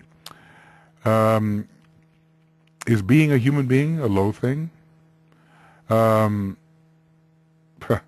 Such that, Muhammad at the 3rd degree, DK says he was a high initiate, could cut off so many heads, and Akbar, the former King Solomon, the former Master Morya, could put entire villages to death if they rebelled, even at the 3rd degree. Well, I'm sure there was a lot of the first ray involved there, so I think it depends on that particular ray and the larger context. But at the 3rd degree, we do overcome the personality, the ancient domination of the personality. We overcome that. What about HPB and her habits? She was certainly 3rd degree and really virtually in our hot. Maybe she was. Smoking, drinking, swearing, maybe her astral body was indeed a little bit out of control. There's a mystery there. There's some theosophical talk about the Masters having retained one of her vehicles because she was not completely trusted. But anyway, the complete unselfish adaptation speaks about the true member of the new group of world servers. Well, does Scorpio relate to the new group of world servers? Well, it certainly represents the 2nd degree, and the new group of world servers are focused at and beyond the 2nd degree. So at the 2nd degree, selfishness is greatly subdued, and so we have unselfish adaptation. And thus, unselfish adaptation.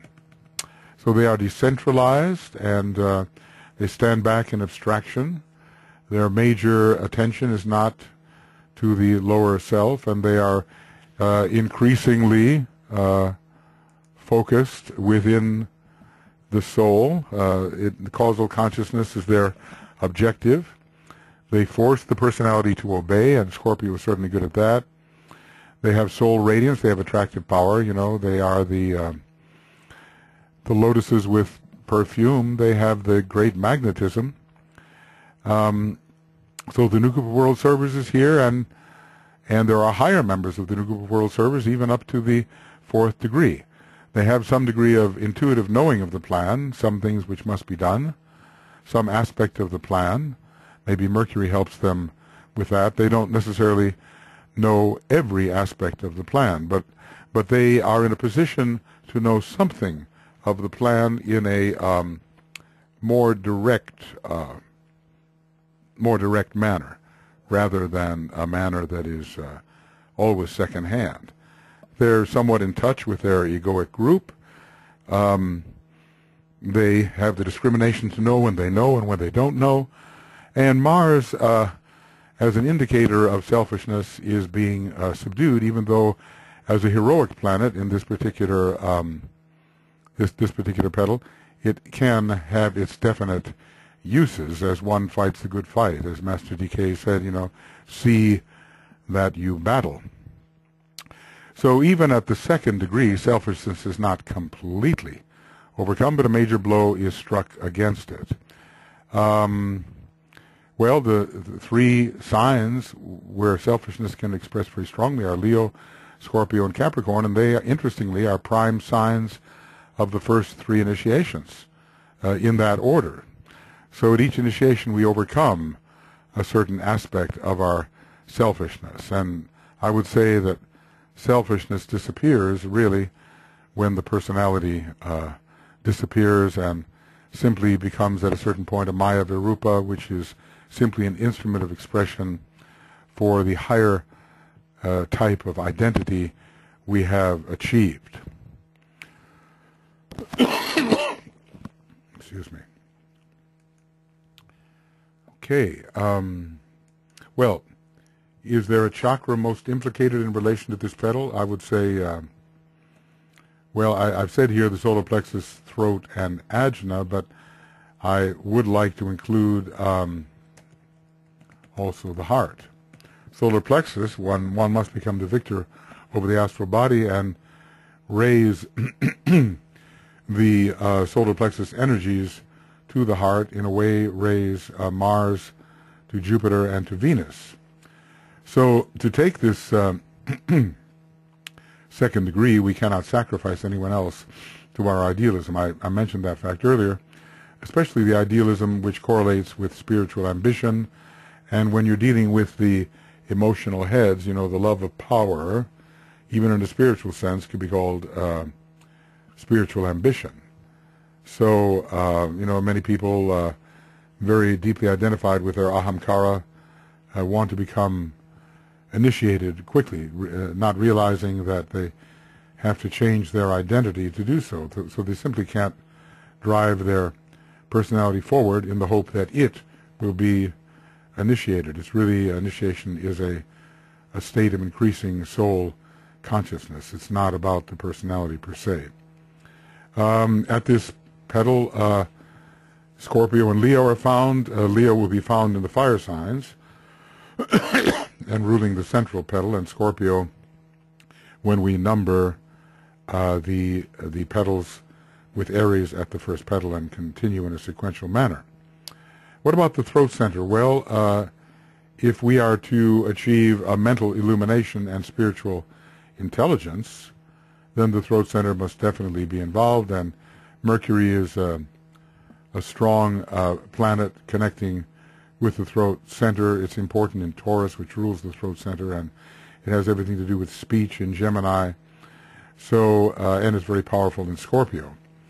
So, mental illumination and spiritual intelligence, the throat center is coming in. The ajna center may be also part of this illumination and intelligence, and facilitates the growing integration. And, I should, not sure whether I did or not, the heart center, I think, is discussed here. So the throat center gives way to greater intuition, which is found in silence. And so someone said, I think, talking it out with the Hydra, but I think there is a sense in which the silence which promotes intuition comes in this sign, Scorpio, which is opposite the sign Taurus, which rules the throat center. So Leo and Scorpio have holds on this throat center, and on the whole Hydra there's a grip here of the disciple who is managing to grasp the lower impulses that oftentimes work out mindlessly or selfishly through the throat center. And Leo, as the ahamkara is reduced, speaks less and less of itself. The Leo-Scorpio idea here is that the sun god was sent into the underworld, and there he had a redemptive mission, and he had to emerge in a different way altogether.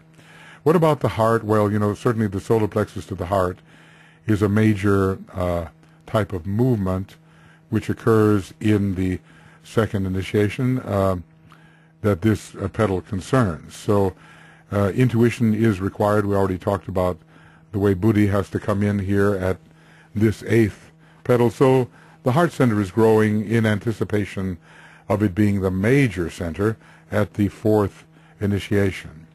More on the ajna, that we can become very one-pointed, you know, even strength, struggle, and Sagittarian attitudes. This is what we can develop as we emerge from Scorpio. We become very one-pointed, and we see the plan and direct ourselves toward the plan, and direct our progress towards the objective in a one-pointed manner. And staying on track, well, Scorpio can help us there, and certainly as Sagittarius starts to guide us. At the 2nd degree, we are told to express the plan, or express the monad. We know, we express, and then we reveal. But expression has to do with the 2nd degree, so it has a lot to do with manifesting on the physical plane with what knowledge of the plan we actually do have. The new group of world service expressing the plan are found here, and also the divine will of the monad coming in some measure as the will begins to be understood. I mean, not the full divine will of the monad, certainly not. So the 2nd degree initiate expresses the plan, and thus needs the ajna, the integrating ajna, to keep on track with that expression, to see the vision of the plan and to direct oneself towards the expression of that vision. I already mentioned strength, struggle, and Sagittarian attitudes. This is what the Scorpio tests. How's it go? Test, trial, and triumph lead to strength, struggle, and Sagittarian attitudes. So the strength, struggle, and Sagittarian attitudes will take us straight to the possibility of the 3rd degree. Some personal will be needed here, and it could come partially from the base of the spine. It is the center of will, whereas the crown center is said to be the center of purpose. But there's plenty of the overcoming of the sacral center and the drain of energy which it can represent and which will inhibit the full illumination. So, excuse me. Okay. So I think that gives us some idea of certain chakras involved here. What about chakra triangles? Most implicated, throat, heart, and the 6 head centers. And then we have the crown, ajna, and alta major starting up, we might say. So the throat center, the heart center, and not 5, not 7, but 6 of the 7 head centers are likely to be involved here at the period of the 2nd initiation. The intelligence is there, the growing love and intuition, and the growing power of the will, with these centers collectively governed by Vulcan. Also, this major triangle in the head, the crown, ajna, and alta major, well, it's shaping up. And the 3rd degree, the triangle really may not be as powerful as it later will be, but it certainly is complete, and the magnetic center in the etherically in the center of the head will be stimulated, and the 3rd eye will emerge. So is the crown, ajna, and alta major interim between the heart, throat center, alta major and heart, throat center, and 7 head centers?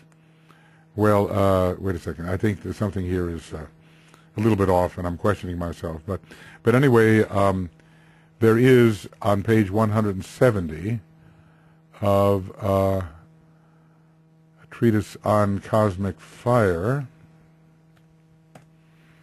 there is the spiritual man to the 5th initiation, the heart, the 7 head centers, and the 2 major two many-petaled lotuses. So maybe there is that crown, ajna, and alta major center is kind of midway between these two phases.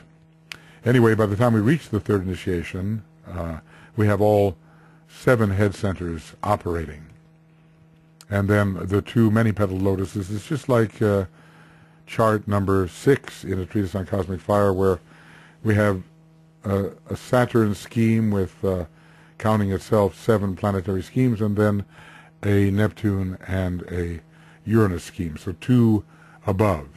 With Neptune, I think, representing the ajna at this point, and Uranus representing the head center as a whole. And Vulcan, interestingly enough, does have a connection with the heart of the sun, and also, I suppose, with the 12 petals, which are the major petals, solar petals, so to speak, in the head center. So it might be considered an interim. Yeah. The ajna and crown relationship, of course, begins at the first degree and is consummated at the third when the alta major is added. We do have the kind of a heavenly marriage and the fusion of the first aspect under Vulcan and the second aspect under Venus. The first Vulcan is of the crown and the Venus is of the ajna center. Well, it's a complicated issue and very individual, I suspect, when we talk about which ones of the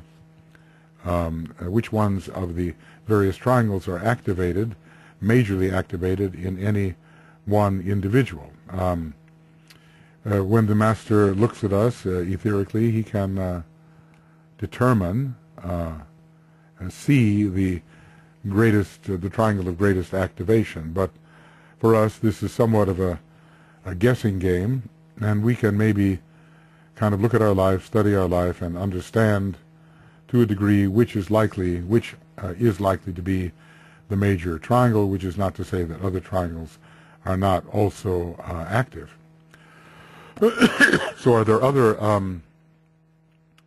chakras implicated here, and the reasons for that? Well, the heart, the solar plexus, throat, ajna, sacral, base, I guess all of these, they're all implicated at this petal. The heart and love is coming into the astral, and selfishness is increasingly given up, and we give all a great sacrifice with no thought of return. That certainly tells us about the activation of the heart center. And, of course, the lifting of the solar plexus center to the heart center is quite in progress and continues until the second degree, and I suppose it even continues after. I know that we understand, at least, that Alice Bailey was involved in that kind of transference, still lifting the solar plexus to the heart. And if we look at some of those fiery sermons which she was reputed to have preached in early days, we can see the solar plexus was still very active, but increasingly to the heart center. So we have soul love through the heart reflected in the astral body. And, well, the solar plexus is the center, which is implicated in the second initiation, and this is, after all, the petal, where the bodhisattva's rod of initiation touches, so to speak. The energy is directed into this petal at the second degree. So, from the solar plexus to the heart is the theme of this second initiation. As I said before, throat center is implicated for spiritual intelligence and also mental illumination. The ajna center is a 4. So the consecrated personality is dedicated and one-pointed and on the way to the third degree. The 4-ness of the ajna and the 4-ness of the personality, and its increasingly integrated state as it moves towards the third degree. The sacral center is likely to be more subdued here unless something about the astrological chart of the rays stimulates it particularly, but in order to bring in the power of illumination, a lot of sacral energy may be needed to be elevated into the higher chakras. Taurus may rule here, in a sense, but it's the aspirational side of Taurus which is going to rule. Both Taurus and Scorpio are prominent for illumination, and we're told that the highest type of aspirational idealism is found connected with Taurus. So that, I think, fits very well with this eighth petal. The base of the spine, we might say the Kundalini is heating up to some demonstration, but really, until the third degree, I don't think we have great movement toward the crown. The crown center will always be involved, and the crown and the baptism. The dove is above his head, you know. So this initiation is about the will of God. It's coming into focus, and it is superseding the personal desires. The dove was above the head, the peaceful astral body at last, but still we are told there is suffering still, because this is the most painful period between the second and the third degree. The Antakarana needs the throat center and the ajna. The ajna is the supervisory center, and eventually through the ajna there will be the lifting of the energy at the base of the spine all the way to the crown. So these various chakras are all involved. The Alta Major Center, even at the first initiation. But as we're told, you know, on page 170, the four and their synthesis, the Alta, you know, at the first degree. But growing toward the third initiation, it becomes very powerful, and then that triangle between the crown, the ajna, and the Alta must be completed, not necessarily energized to its fullest level, but at least a complete triangle which can begin to evoke the single eye, the third eye, in the etheric region around the pineal gland. Any astral chakras here associated with the petal? Well, the astral heart, solar plexus, ajna, head, base. The astral heart center is soul, love, and group love. Well, response to group vibration, you know, it's something that's very important at the second degree. So it was the self-love of the personality, but now, in the earlier times, but now we have soul love and group love. This is coming in, and especially as we learn how to repulse the lower loves through the law of repulse. The second degree in Masonry, it relates to Aquarius and the Fellowcraft, FC degree, and Gemini is also found here, as well as the law of magnetic impulse. So here we're beginning to find our ashram. All accepted disciples find their ashrams, and usually by the time we are initiates of the second degree, I think most have been accepted into the periphery of an ashram. So we're standing on the periphery there as an accepted disciple. The astral solar plexus gives us the sense of aspiration and right direction, and this is the orientation of the emotional nature to higher things and in the direction of the fulfillment which lies ahead at the third degree. The astral ajna, interestingly, is associated with mysticism, and Neptune is in a way powerful here because of the heart of the sun, and in another way it is brought in through the intense identificatory feeling that happens after the second degree. As for the astral head center, it is sacrifice. Sacrifice and dedication of the I. And certainly we are a very strongly pledged disciple at this point, and we have made certain necessary sacrifices which allow us to really go forward with our ashram. The astral base of the spine, well, white magic. That's what it's associated with. Healers who dedicate their lives. Ophiuchus takes a lot of degrees in the overall span of this constellation, and Scorpius actually very few. So, well, you know, there is the danger, of course, after the second degree that one can go on to the path of pure selfishness and black magic and self-interest. And that would be the left-hand path. And it's really shocking that some can so deviate, but DK has told us that the very few that deviate tells us how extraordinarily successful this work has been, the work of the hierarchy. So, the question is, how can you face the Christ or someone in earlier times who is the head of the hierarchy and still go the other way? Maybe there is so much stimulation of the lower centers that it can derail you, perhaps. Anyway, the astral body is very, very important at this initiation. So the astral chakras would actually have to be activated. Now we'll go on to point number 25, and this will have to do with the ray most implicated in relation to this petal. Well, it is going to be ray 6. I remember a fellow that we had in a 7-ray seminar, and he was convinced about the existence of ray 8, but he held to it in such a way that it could have only been the rigid idealism of ray 6. Anyway, ray 6 rules the transmutation of desire into love and the passion into compassion, and this is all operating in the 8th petal. So, yeah, right, the other 5 rays, right, I call it ray greed, 7 is not enough, we've got to have 5 more.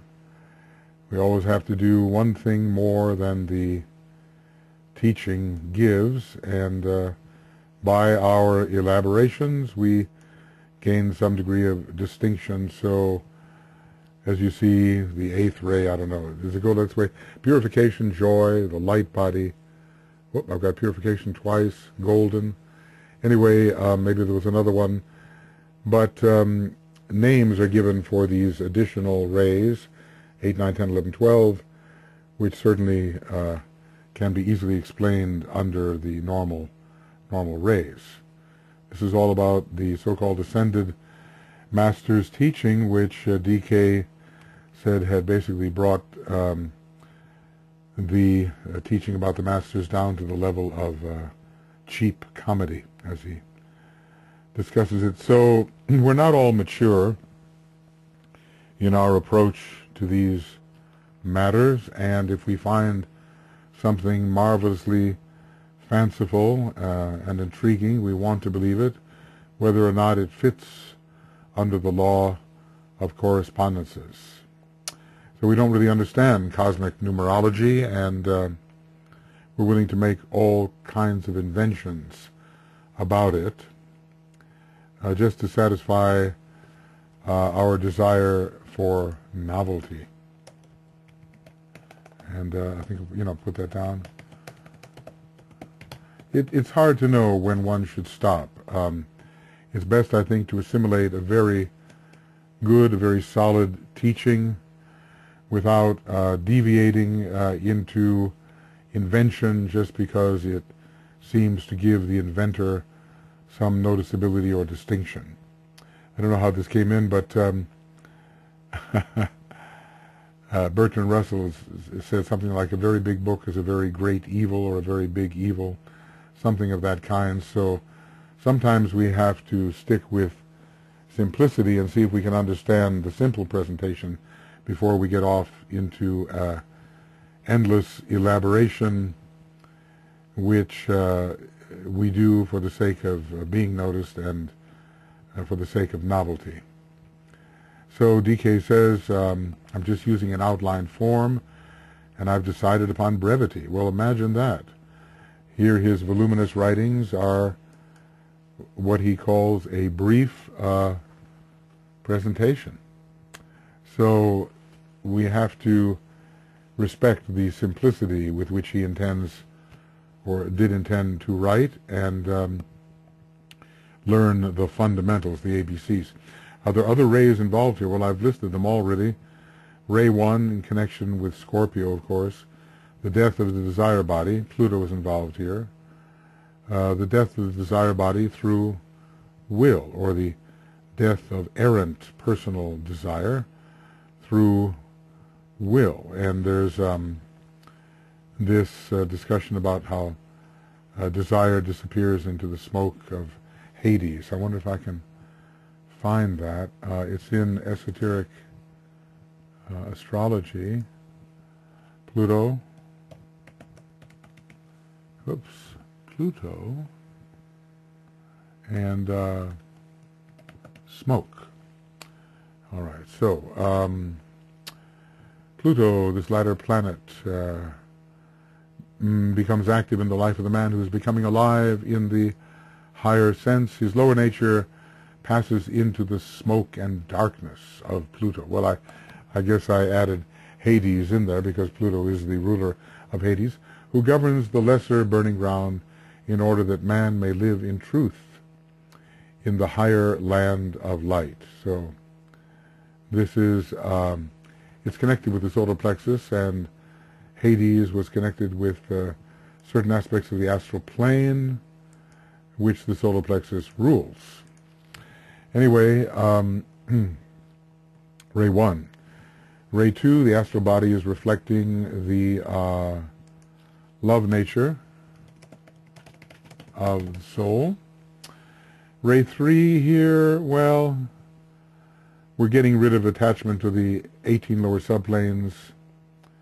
Rationalization and making of excuses in the mind is seen for what it is. Talk is not sufficient in the Scorpio experience. It's a must-do, and we have to kill illusion. Of course, more at the 3rd degree, but Scorpio is also found active at the 3rd degree. So maybe the DK de-emphasizes the 3rd ray in relation to Scorpio, even though it is a triple sign, and let Maya flourish and deception rule. Well, the lesser mantram of Scorpio says that, and it has a lot to do with Mercury, the lower part of Mercury, and with the 3rd ray, but we are certainly rising above that. The 3rd ray in Mercury is strong.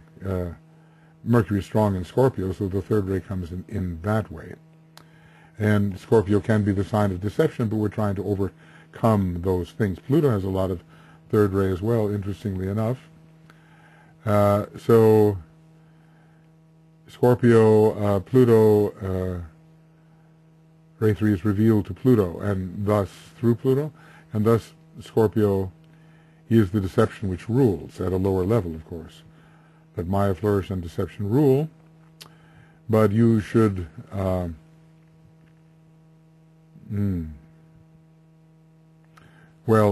we have to be aware of the lower 3rd ray here with Maya, glamour, and illusion. The 3rd ray, though, is the Lord of Memory, so I guess as I go along I'm realizing how it's found here, because Scorpio awakens a certain aspect of memory which introduces us to past lives and thus to a certain type of causality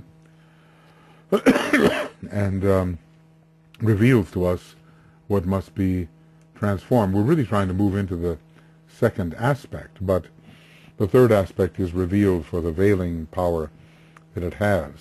And I suppose 3rd ray would also contribute to spiritual intelligence and mental illumination. After all, Ray 3 is Mercury's primary ray, I believe the ultimate monadic ray, and also the personality ray.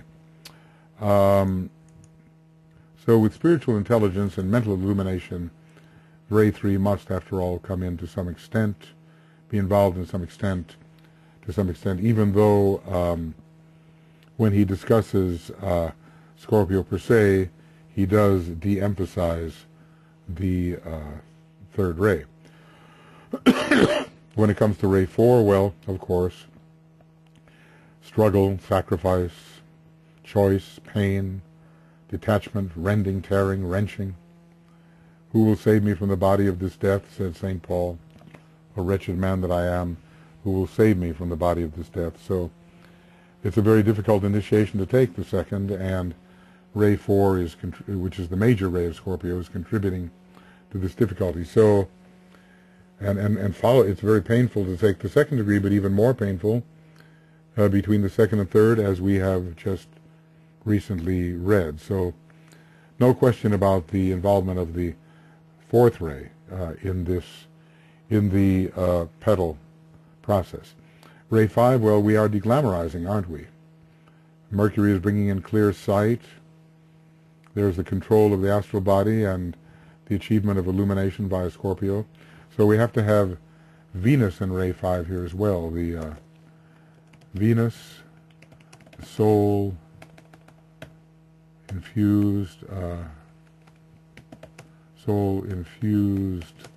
mind, that beam of fifth ray light from the stimulated lower mind.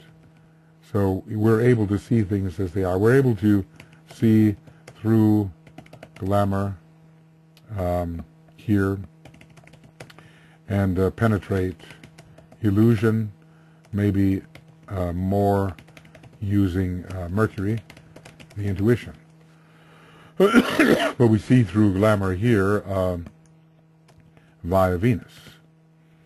Okay, Ray 6, well, we have to learn commitment without fanaticism. We have to have high ideals, total consecration, but enough heart so that our ideals are more inclusive and are not Procrustean, so to speak. They do not force in cruel ways other people to conform to our ideals.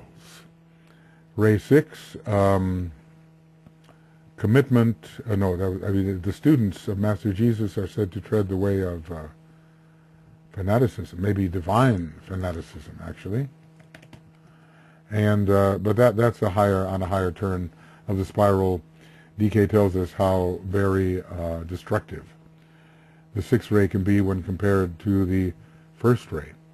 So at first people cannot handle this sixth ray as it should be, but later we see a great expression of it in the Master Jesus especially, who was blending this sixth ray with the ray of love. It becomes apparent. Ray 7, well, somewhat secondary perhaps, working through the astral base center. Transformation is operating here. Ray 7, astrally, through the ajna, directed organizing energy. Is there quite a bit of alchemy going on here? Well, we're certainly transmuting our baseness into something much higher. And Scorpio is intimately related to the alchemical process. I think, Francis Bacon was a great alchemist. He had Uranus in Scorpio. I wonder if his earlier incarnation, Roger Bacon, we are not given his actual birth time, but I wonder, or day maybe, whether he had Uranus in Scorpio. It's such a powerful position for transmutation. So occultism goes very closely with alchemy, and we're transmuting our astral nature into the energy of love.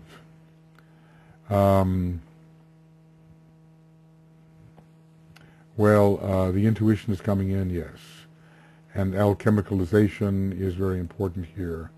Transmuting the power of the sacral center into creativity and into soul power. Well, really all the rays are involved, and I think we're going to find that to be the case. Now, we certainly know it's the case with those early petals because they last so many thousands and even millions of years, their unfoldment, that we have to have been born in all the signs during those many, many lifetimes, maybe even thousands of lifetimes.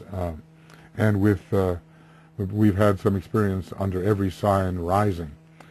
You can imagine the tremendous patience of the soul or of ourselves from a higher perspective. For the personality, as DK says, the time is short.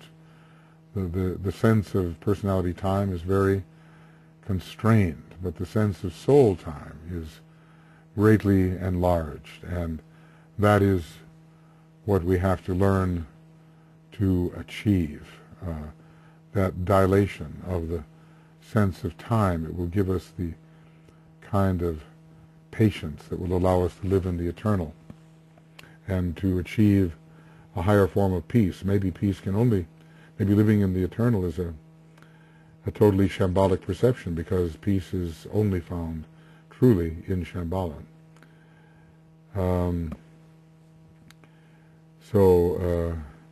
There's a peace which passeth understanding. It abides in the hearts of those who dwell in the eternal. Now, what about the colors?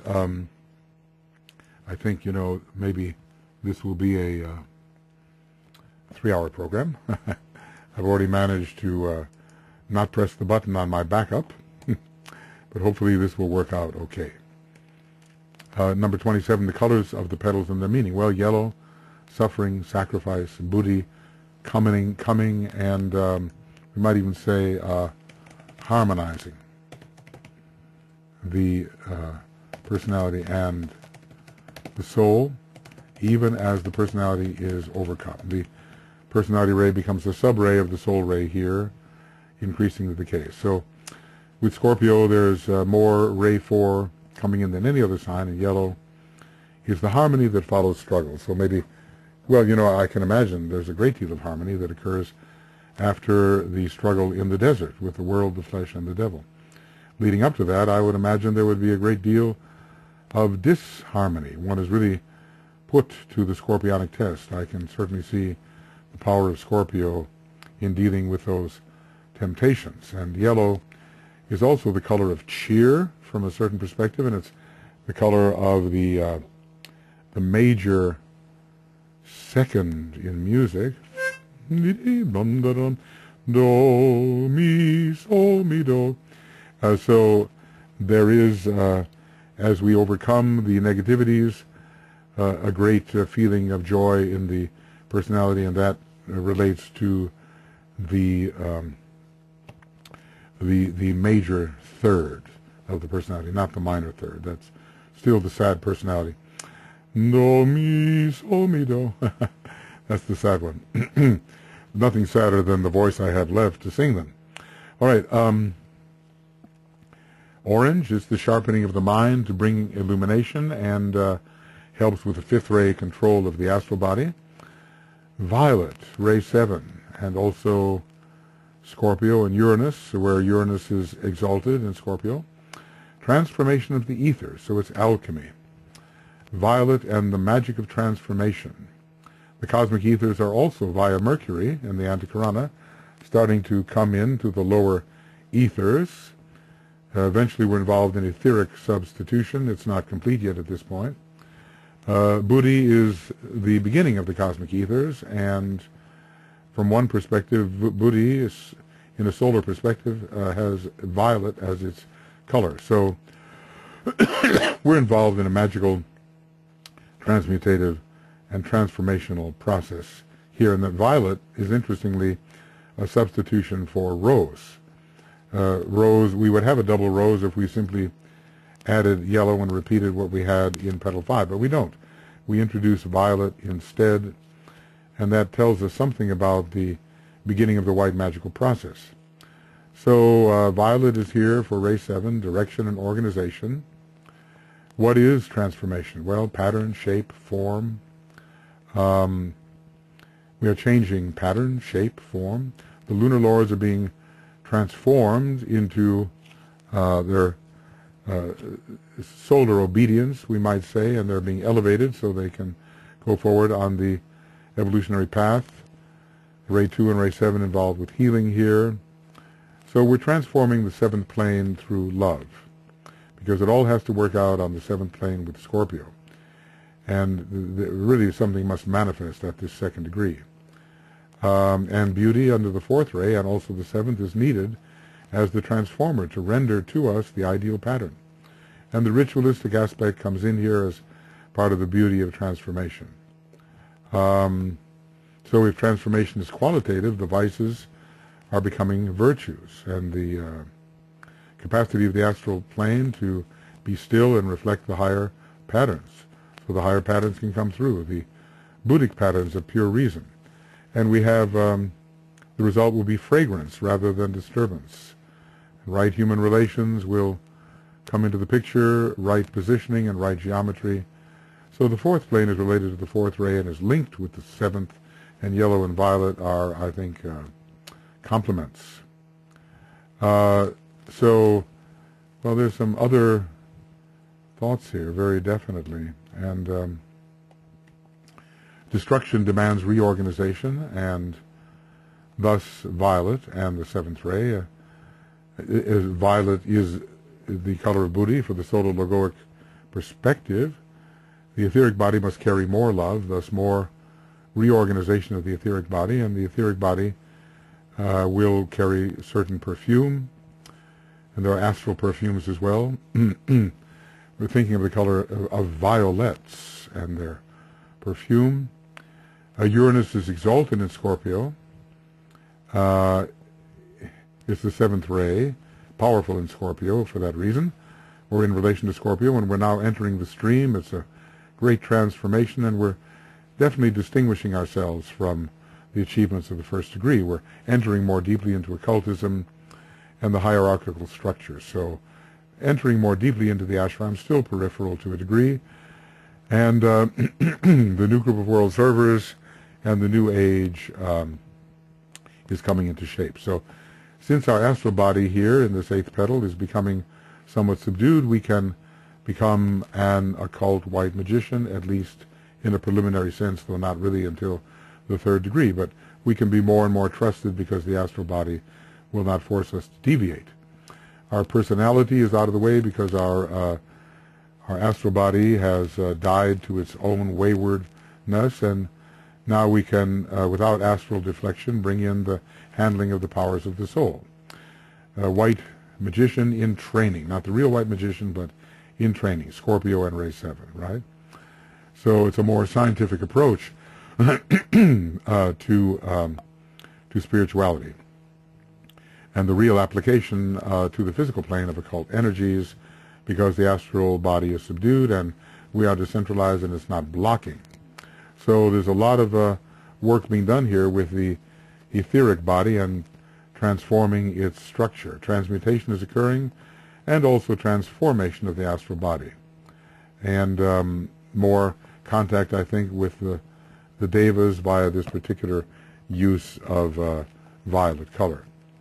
Alchemicalization of the sacral power, we need that for illumination. A regeneration basically through the right use of sexual power, and of course if we deviate it can be sex magic.